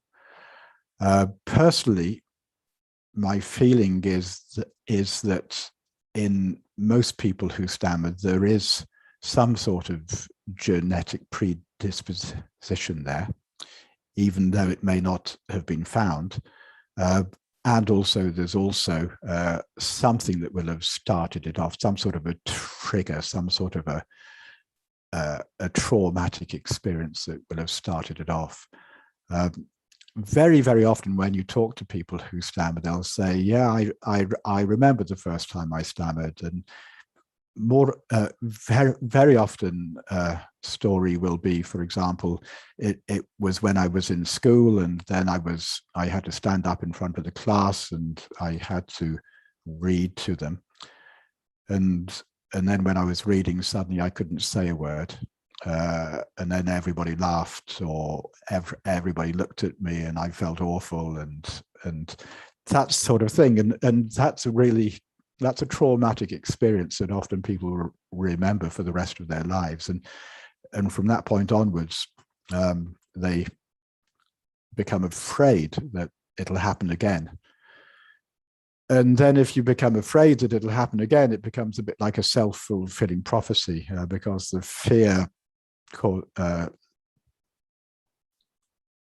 interferes with our ability to formulate language. It makes it harder for us to speak. And so we're likely to become disfluent. In answer to your question about what different forms of treatment might one use for stammering that has an origin in trauma compared to stammering that has an origin, a genetic origin, I suspect that probably the answer is that for every individual person, they've got to experiment and they've got to see what works for them. With some people, there may well be some underlying genetic problem or a developmental problem that means that they're never going to manage to speak all that fluently, that they may always find it difficult to make themselves understood. Other people, there may be less of an underlying impairment, and the problem may be far more that their own health expectations are too high. They're trying to be absolutely perfect in how they speak, and because of their perfectionism, they then become very anxious, and then the anxiety interferes with their ability to speak. Really, each of us has to analyze ourselves in a way, and we have to experiment, and we have to find out what we are capable of. And for the majority of us, the answer will be, well, we probably can achieve a level of fluency which is better than what we have or what we may have had in the past, but not 100%. And then, of course, the other thing is acceptance. In some ways, this is maybe the most important aspect of cognitive therapy of all, is being able to accept that we're not all the same. And just because some people can speak wonderfully fluently doesn't mean that we should be able to. So really, there's no easy answer. A lot of experimentation. Test your boundaries, test what you can do, but don't get so rigid that you feel like, well, I should be able to do this. Because maybe there is a reason why you can't. So we have to keep testing and experimenting. We have to be flexible. And we also have to be willing to accept that there may be limitations to what we can achieve. And that's probably as much as I can say about that. Yeah, that. Yeah, that makes sense. So, we have a line of questions that are lined up. However, it seems like everyone wants me to express appreciation for your inspiring presentation just now. It's I mean, your years of research and depth of understanding of the role of a cognitive therapy for PWS. It is pretty helpful for all of us here. Plus, your ability to present the subject in such an interesting way. We produced one of the memorable experiences of today. So from here, I would formally wrap. However, it would help the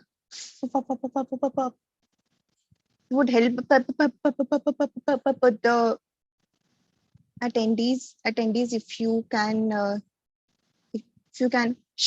can share your mailing address or some contact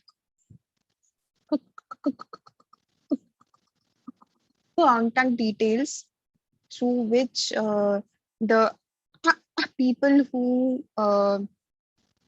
have questions can freely reach out to you post this conference. Okay. A question to you, Ashima. Would you like me to just put my email address in the chat box? Yeah. Should I do that right works best. Right now? Yes. Yeah. Yeah, please. Okay, and that'll solve that issue. Hang on a sec. Where's the chat? Type messages. Oh, hang on. just let me get this. It's no, Paul at.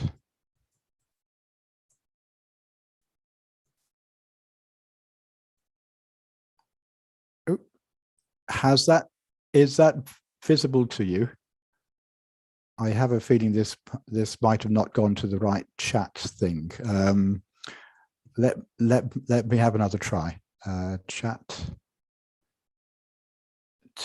to everyone. Oh, I see, everyone. There we are. Everyone in meeting. There we are. How's that? That's the. Yeah, we got it. So that's my email, and just let me send.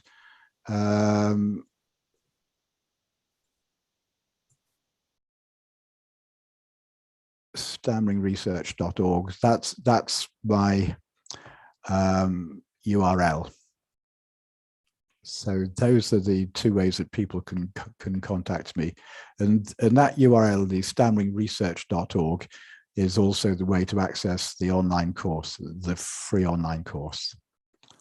Okay, thank you. Thank you.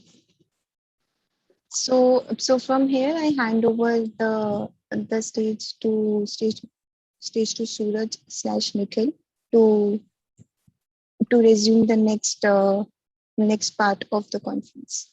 Thank you very much. Bye. Yeah, see you. Yeah.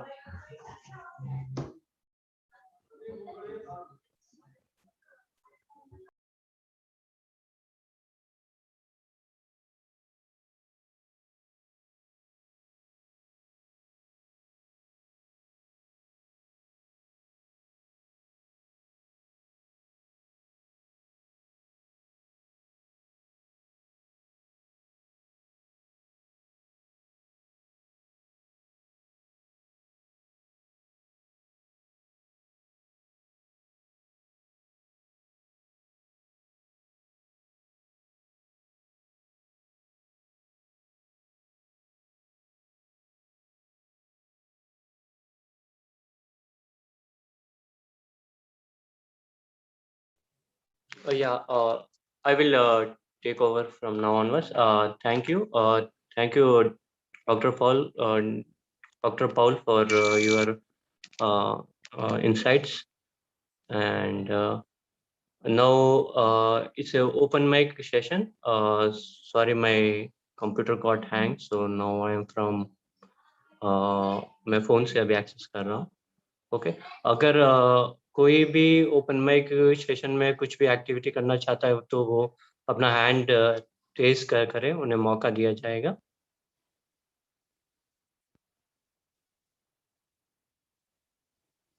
या okay okay. Hrithik मान जी करना चाहते हैं, ठीक है. या प्रतीक मान आप स्टार्ट अभी कर सकते हो. यस प्रतीक मान, can start. Thank you so much, Surajji, for giving this opportunity. So today I am here to present a presentation over karma. क्योंकि we all are is stammerer, तो फिर कहीं ना कहीं हमको ये लगता है या कि दैट्स योर कर्म, आपके पिछले जन्म के कुछ कर्म होंगे, शायद आपको ये इस वजह से या आपको थोड़ी सी प्रॉब्लम झेलनी पड़ रही है. लेकिन मैं ये कहना चाहता हूँ बोले ऐसा नहीं है. सबसे पहले तो फिर मैं ये कोट मैंने भगवत गीता से लिया है, उसके बारे में मैं थोड़ा एलॉबरेट करना चाहता हूँ. Thank you so much. Just a minute.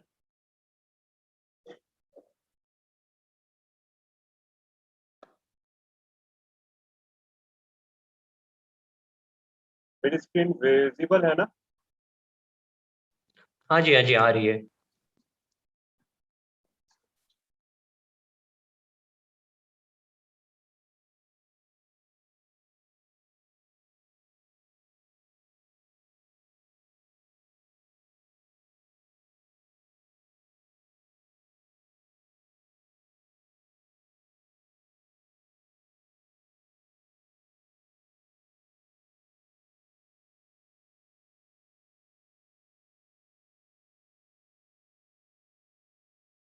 Okay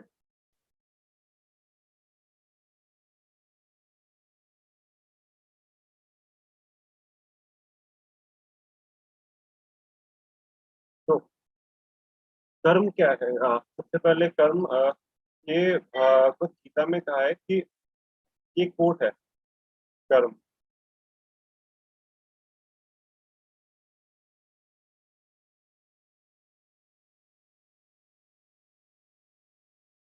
कर्मेषु वंदस्ते माँ फलेषु कदाचन माँ कर्म कर्म फलेषु ते सच्ची कर्माणि। ये जो हमें सिर्फ कर्म के ऊपर अधिकार है, हमें इसकी फलों की चिंता नहीं करनी चाहिए, तो और सिर्फ हमको कर्म पे ही फोकस करना चाहिए। इसमें कुल मिला के ये चीज हमको बताया गया है। सबसे पहले समझते हैं कर्म क्या है। कर्म कर्म होता है इंटेंशन बिहाइंड योर एक्शन। जो आप एक्शन करते हो उसके पीछे का आपकी सोच क्या है, आप ये चीज क्यों करना चाहते हो। जैसे कि अगर कोई आर्मी पर्सन है, वो अगर किसी को मारता है, किसी टेररिस्ट को मारता है, तो फिर वो सेफ गार्ड करता है कंट्री को।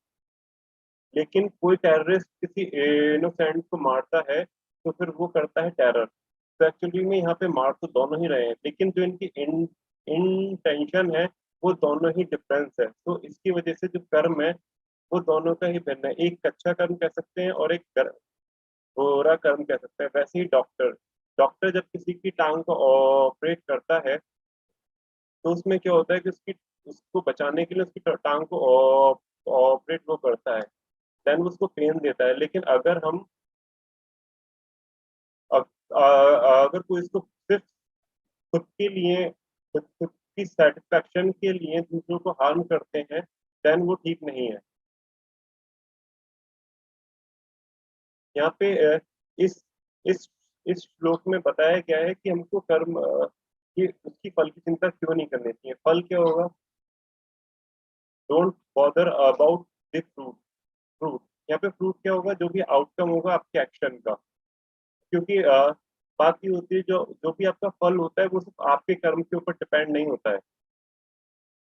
जो आप जो आपका फल होगा वो, जो बाकी लोग भी उस काम उस उनके कर्मों का फल भी आप पे पड़ेगा। जैसे कि हमने इस बार देखा था ओलंपिक्स में क्या हुआ था, मैरी कॉम जो थी वो हार गई थी, लेकिन उन्होंने काफी अच्छा खेला था।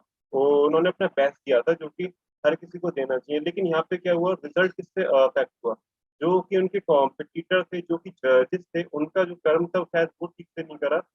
ये कोई और फैक्टर थी जिसकी वजह से वो उसको ठीक से वो जीत नहीं पाए। वो अपना 100% देने के बाद भी नहीं जीत पाए। वैसे ही मनु बंकर के साथ हुआ था कि उनकी जो पिस्टल थी वो खराब हो गई थी, जिसकी वजह से वो जीतते जीतते रह गई थी।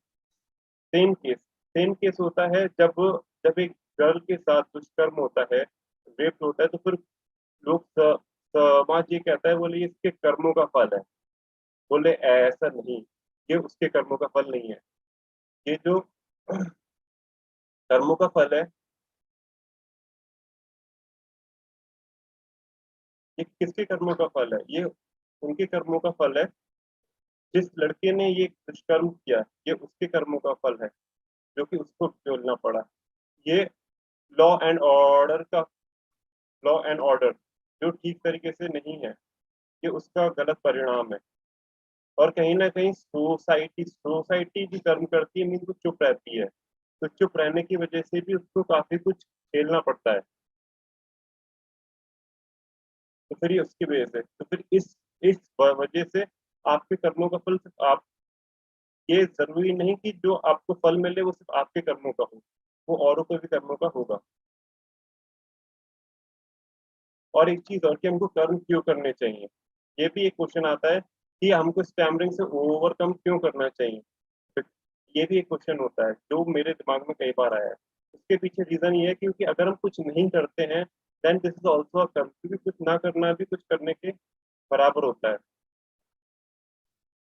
और इसके कर्म करने का जो सबसे बड़ा रीजन जो मुझे अब तक समझ में आया है, वो ये ग्रोथ के लिए, वेलफेयर के लिए, दूसरों के लिए।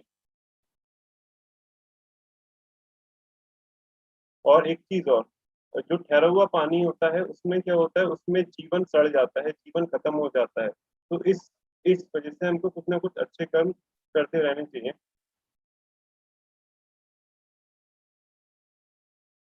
Overcome of this stammering is also a कर्म। हाँ, ये भी एक कर्म है। इसके पीछे रीजन ये है, ओवरकम क्योंकि हम अपनी वीकनेस से ओवरकम कर रहे हैं, जो कि हम सेल्फ ग्रोथ कर रहे हैं।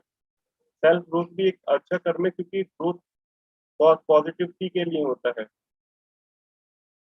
और एक चीज और, स्टैमरिंग की वजह से सिर्फ हमको भी नुकसान होता है, मीन्स हम भी थोड़ा अपने आप को प्रेजेंट नहीं कर पाते हैं। लेकिन अगर इस चीज को हमने ओवरकम किया तो फिर साथ में हमारा माइंडसेट अच्छा होगा, क्योंकि जिस जो भी इस स्टैमरर होता है वो कहीं ना कहीं मोर स्ट्रॉन्गर होता है एज ए नॉर्मल पर्सन। जो भी नॉर्मल पर्सन होते हैं, क्योंकि उसने चैलेंजेस ज्यादा फेस किए होते हैं, वो पेन को फील करता है, पेन को समझता है। तो इसी के साथ वो जो सोसाइटी की प्रॉब्लम्स होंगी उनको भी वो बेहतर तरीके से डील करेगा, और सोसाइटी में भी काफी अच्छा ग्रोथ करेगा। That's why we need to overcome our stammering. और एक चीज और, हमको स्टैमरिंग से ओवरकम इस वजह से और करना है, क्योंकि अगर हमको किसी गलत काम के प्रति खड़ा होना है, अगर हमको स्टैंड होना है, कोई भी एक्शन लेना है, तो फिर हमको अपनी वॉइस को रेस करनी होगी।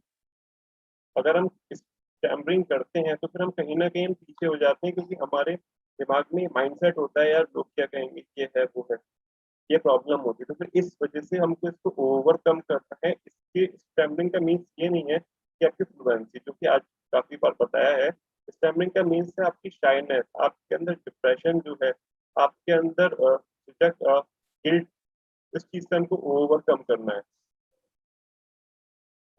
That's all. एक छोटी सी पीपीटी थी। Thank you so much. PPT खत्म हो गई, लेकिन जो कर्म है वो चलते रहेंगे। Thank you so much. और थैंक यू प्रतीक जी, काफ़ी अच्छी पीपीटी थी और काफ़ी सिखाने वाली नॉलेजेबल पीपीटी थी। Thank you. अभी मैं नेक्स्ट चांस आकांक्षा जी को दूंगा, वो शायद कुछ परफॉर्मेंस करना चाहती हैं। Yes Akanksha ji. Thank you so much. तो मैं पिछले कल फर्स्ट डे भी मैंने सुबह और इवनिंग गाना गाया। अब हम सब ऑनलाइन बैठे हैं तो मुझे गाने का बहुत शौक है, लेकिन यहाँ पे कोई मेरी सुनने वाला नहीं है। तो मैंने सोचा टीसा की नेशनल कॉन्फ्रेंस में मैं अपने सारे गाने जो सीखे हैं वो गा दूं। तो आज मैं अभी मैंने रिसेंटली ये गाना सीखा है, तो आज ये गाना मैं गाऊंगी। नहीं नहीं नहीं, ये बातें हैं पुरानी। हो कैसी पहेली है ये, कैसी पहेली जिंदगानी। थामा हरों का इसको किसने, हाँ ये तो बहता पानी। हो कैसी पहेली है ये, कैसी पहेली जिंदगानी। ला ला ला ला ला ला ला, जू जू जू जू जू जू जू जू जू, पीले से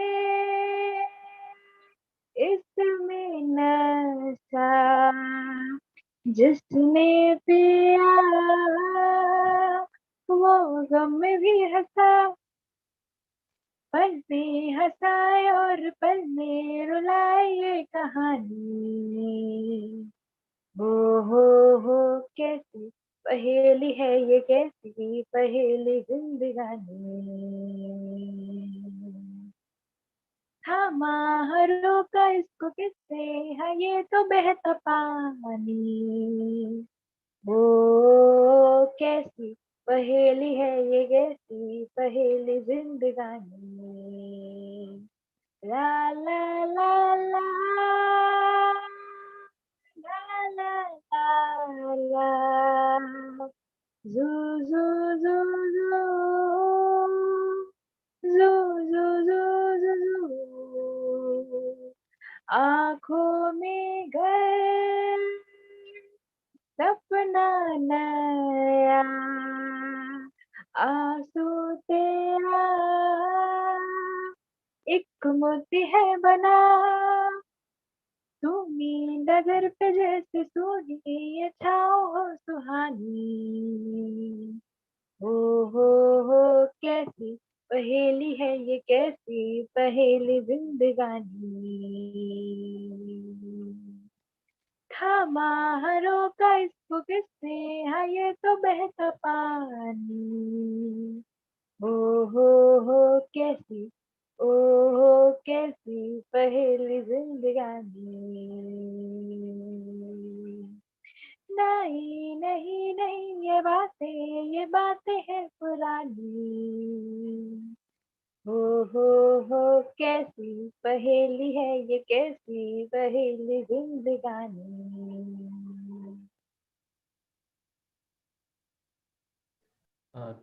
thank you Akanksha ji, thank you very much. आप रियल में बहुत ही अच्छा करती हो, और आपको अपने गाने यूट्यूब पर भी आपका चैनल है दी स्टटरिंग ब्यूटी, वहाँ पर पोस्ट करने चाहिए बिल्कुल, काफ़ी आपके सब्सक्राइबर बढ़ जाएंगे। Thank you very much. Yes, अभी मैं नेक्स्ट अभी मैं प्रज्योत जी को इनवाइट करना चाहूँगा, वो उसने अपना हैंड रेज किया है। तो Prajyot, can you on your camera? Yes, okay, अब मैं आपको अनम्यूट कर रहा हूँ। Yes, okay. मैंने थोड़े पोएम्स लिखे हैं, तो वो मैं रिसाइट करना चाहूँगा यहाँ पे। Yes, of course. तो I will start now. Yes. So the first poem is 2000. First poem is 2020, an unusual year. So as we know, 2020 was a painful year where we saw deaths, unemployment, businesses collapsing. Also, we saw happy moments spent with family in lockdown. So this poem is about 2020 in a few lines. Okay. 2020 was a year of new and unusual things. A year where someone played carom and cards with old friends and family after years. Someone who was promised a promotion on good performance was suddenly jobless. Someone who owned a food stall was seen in queue for free food. Somewhere a 10-year-old whose day ended with school and play made longest journey of her life on foot. Somewhere a workaholic businessman whose days were filled with monotonous work was seen playing with his kids like a child. Somewhere a son saw an unusual, softer side of his father.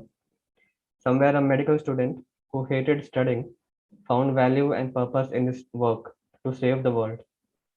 Someone who encouraged everyone around him died by suicide.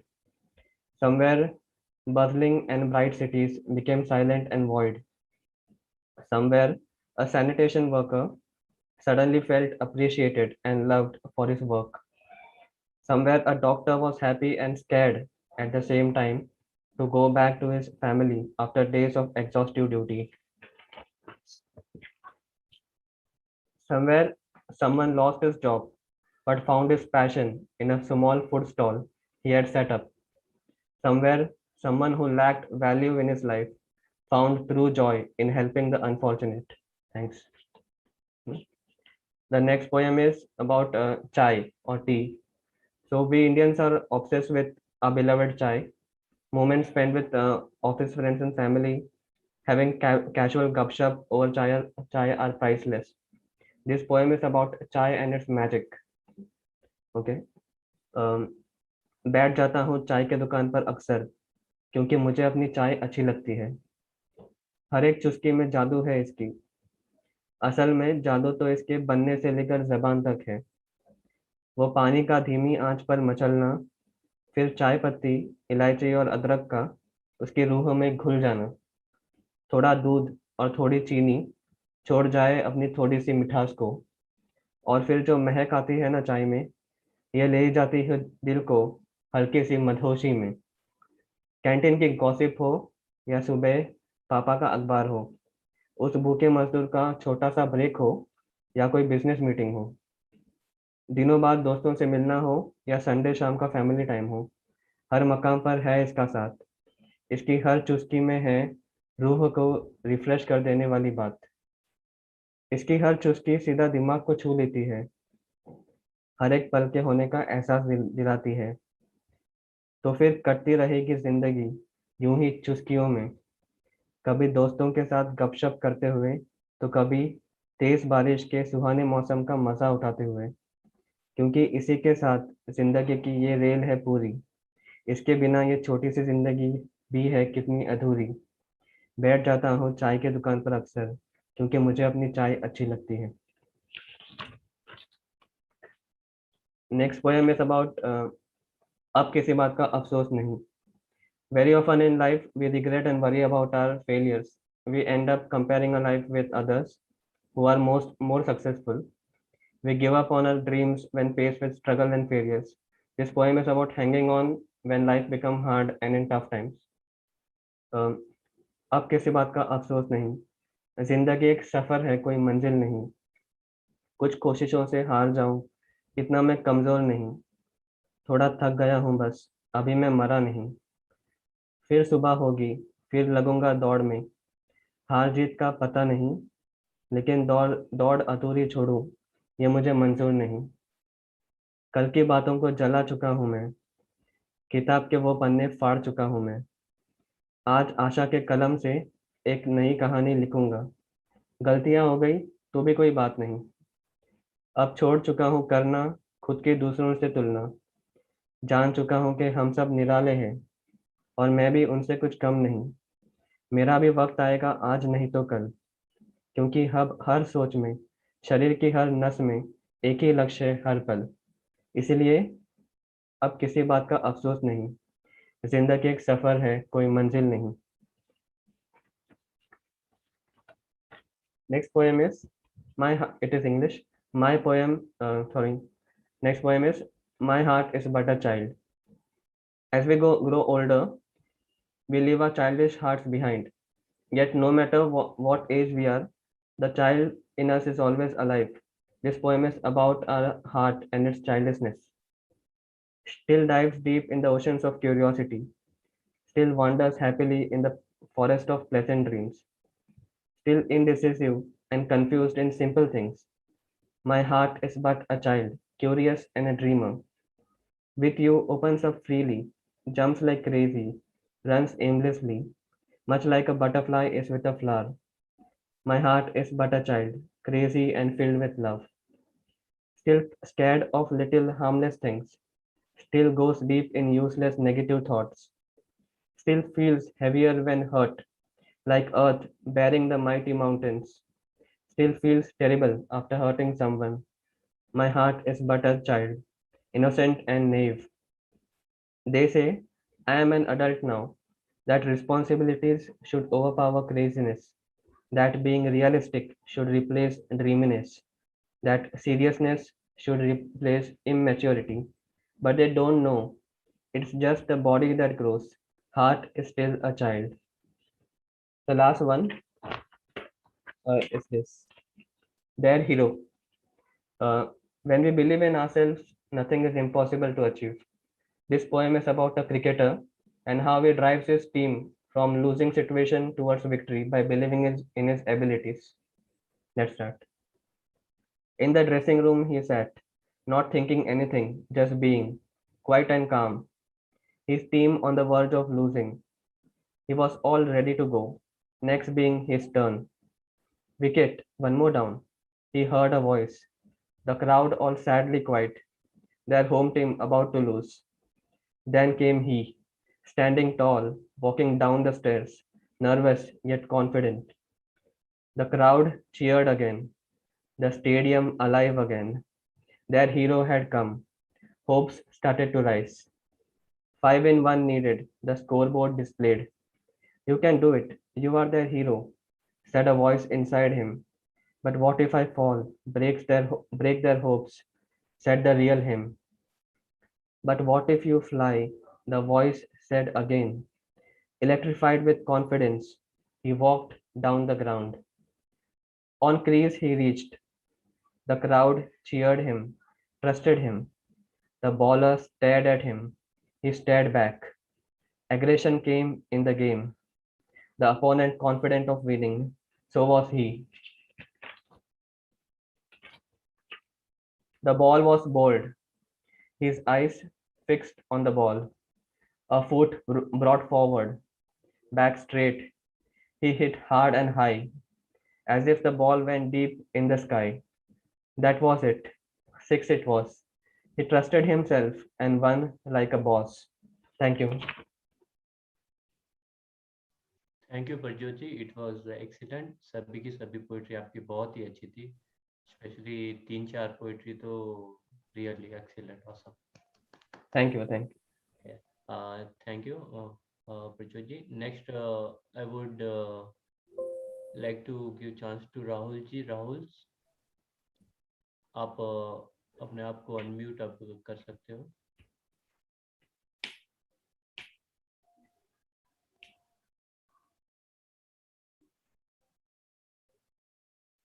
Hello Rahul. Hello Rahul. हाँ, hello. Yes. हाँ,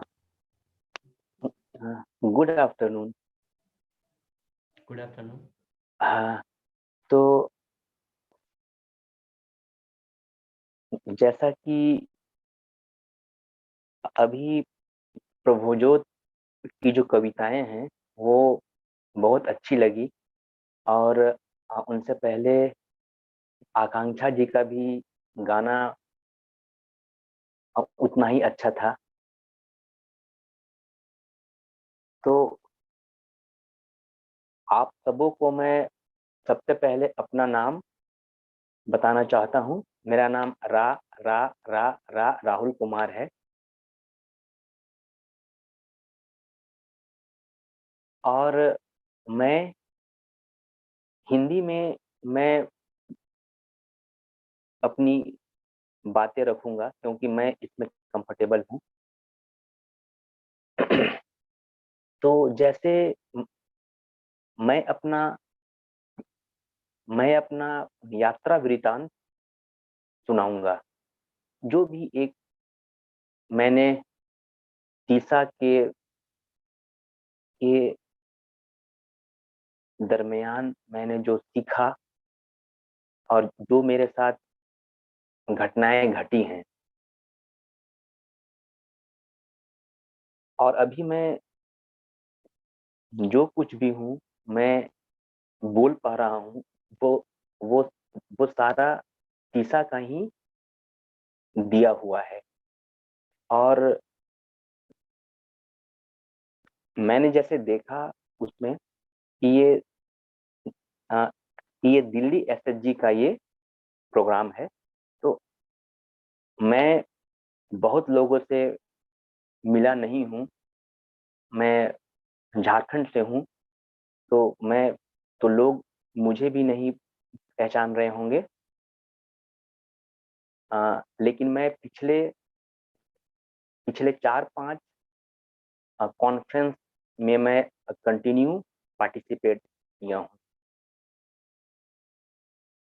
और तीसा के conference के दरमियान मुझे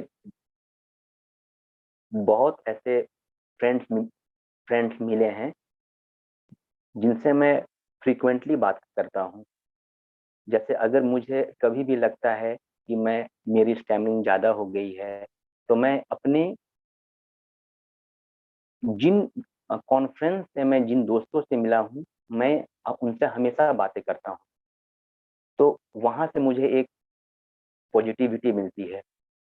और conference से पहले मैं खड़े होकर के बोल भी नहीं पाता था, लेकिन अब मैं खड़ा होकर के स्पीच दे पाता हूँ। हाँ, मैं हकलाता हूँ। मैंने ये चीज को मान लिया है। और मैं हकलाते हुए ही बोलता हूँ।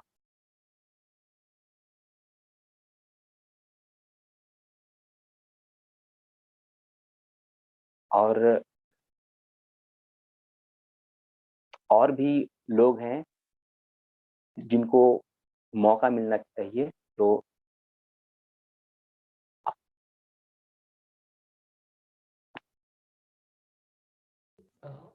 Yes Rahul ji, thank you very much आपका एक्सपीरियंस शेयर करने के लिए। और सूरज, हाँ जी, ये अगर कोई मुझसे कुछ सवाल पूछना चाहते हैं मेरे एक्सपीरियंस से, तो वो मुझसे कुछ पूछ सकते हैं। Yes, okay. तो अब तो हमें 10 बजने को आए, तो कोई सेशन को एक 10 मिनट में ऑफ करना है।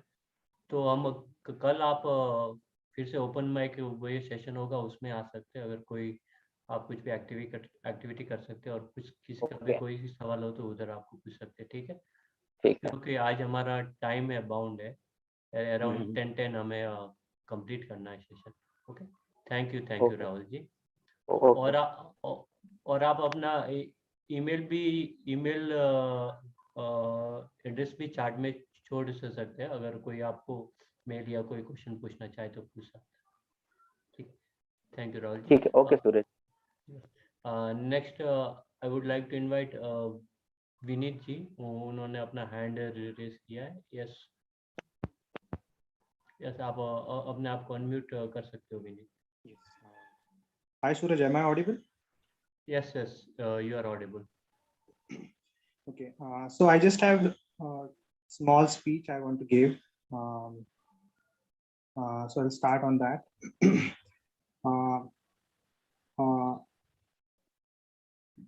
This speech is about the power of good habits that I've experienced in past few months.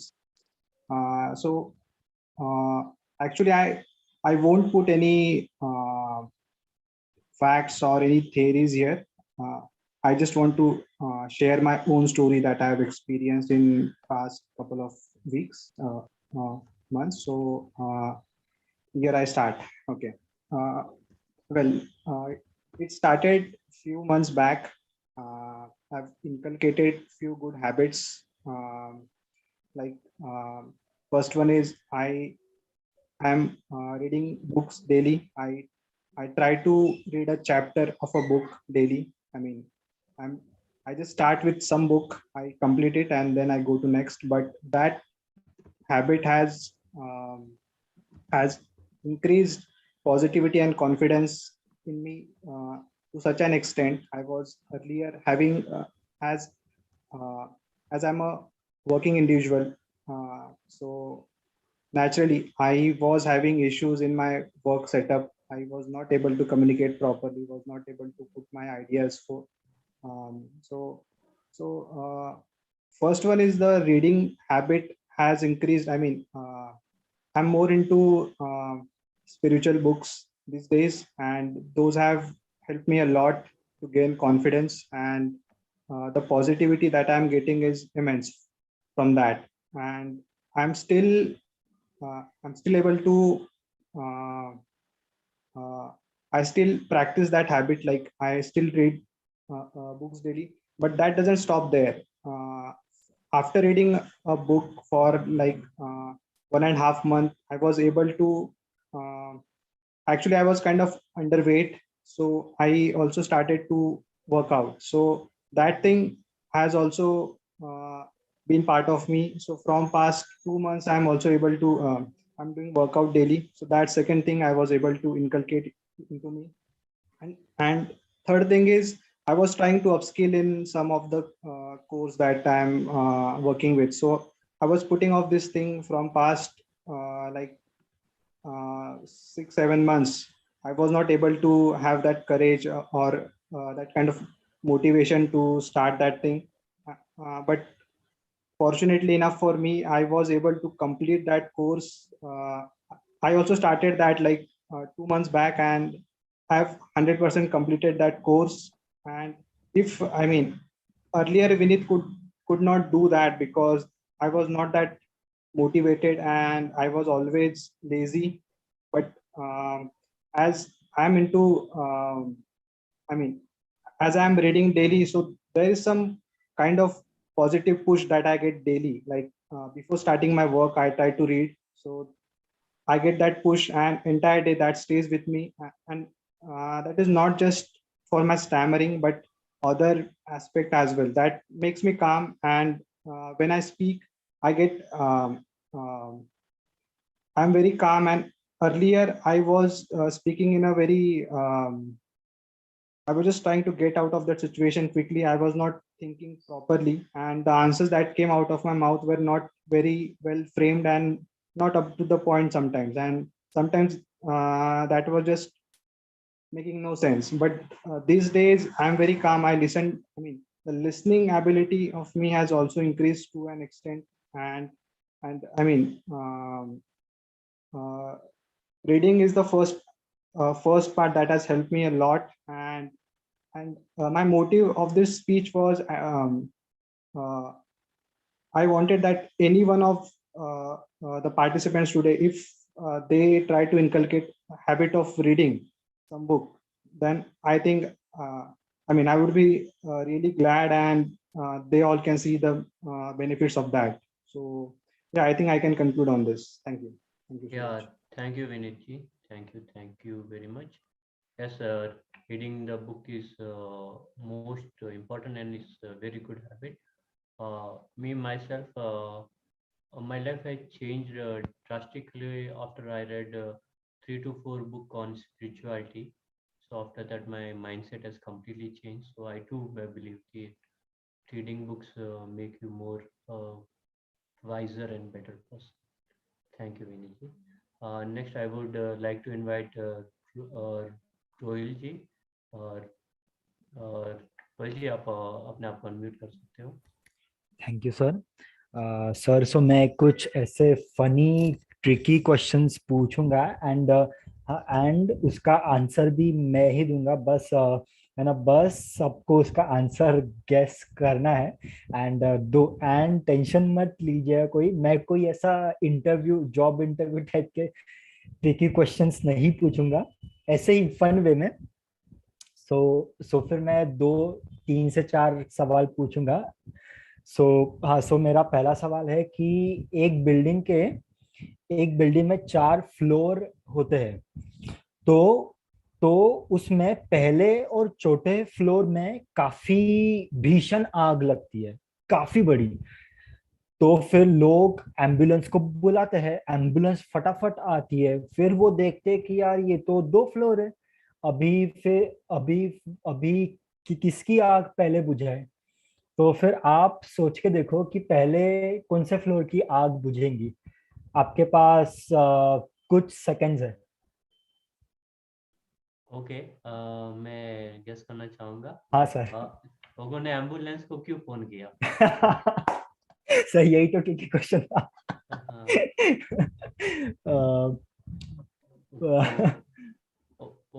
Okay, मैं सबको अनम्यूट करने का परमिशन दे रहा हूँ. कोई भी नेक्स्ट क्वेश्चन का आंसर चाहे तो they can unmute themselves and they can answer. Yes, carry on. हाँ सर, थैंक यू सर. तो फिर मेरा सेकंड सवाल है, हाँ कि हम सबको एवेंजर्स तो पता है कि एवेंजर्स में कौन कौन था. हल्क और captain America and then all that. तो फिर मुझे एक बात बताओ कि वो इतनी लड़ाइयाँ करते थे, थैनोस से इतना पिटते थे, फिर भी उनके कपड़े हमेशा वेल प्रेस्ड क्यों होते थे? एनीवन? ओके, उसका आंसर मैं बताता हूँ. आयरन मैन को हिंदी में इस्त्री वाला भी बोलते हैं. सॉरी अगर ये बहुत लेम जोक था तो प्लीज मुझे गालियां मत दीजिएगा. ओके, तो फिर मेरा तीसरा सवाल है कि एक कंपोस्ट बॉक्स में, मतलब कंपोस्ट बॉक्स पता है ना, जो हम बचपन में स्कूल में लेके जाते थे, जिसमें तो फिर उसमें एक पेंसिल था, एक इरेजर, एक शार्पनर था, एक स्केच पेन था जिसमें बहुत ज्यादा ताकत थी, और एक स्केल थी। ठीक है, मैं फिर से बताता हूँ। एक कंपास में पेंसिल, इरेजर, शार्पनर, एक स्केच पेन था जिसमें बहुत ज्यादा ताकत थी, और वो सबको और एक स्केल था। फिर भी उन सब ने स्केल को अपना लीडर क्यों चुना?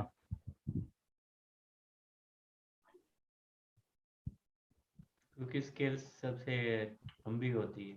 नहीं, नहीं। Anyone wants to try? ठीक है, तो हाँ, किसी ने कुछ बोला? लाइन मार सकते हैं स्केल पे, समथिंग लाइक दैट। नहीं, नहीं, मैं बताता हूँ। स्केल को रूलर भी बोलते हैं। इसके लिए उन्होंने उनको अपना रूलर मान लिया। अच्छा, एक लास्ट है। टेंशन मत लो, मैं लेम जोक से आपको ज्यादा बोर नहीं करूंगा। एक लास्ट है। हाँ, लेडी फिंगर का ऑपोजिट क्या है?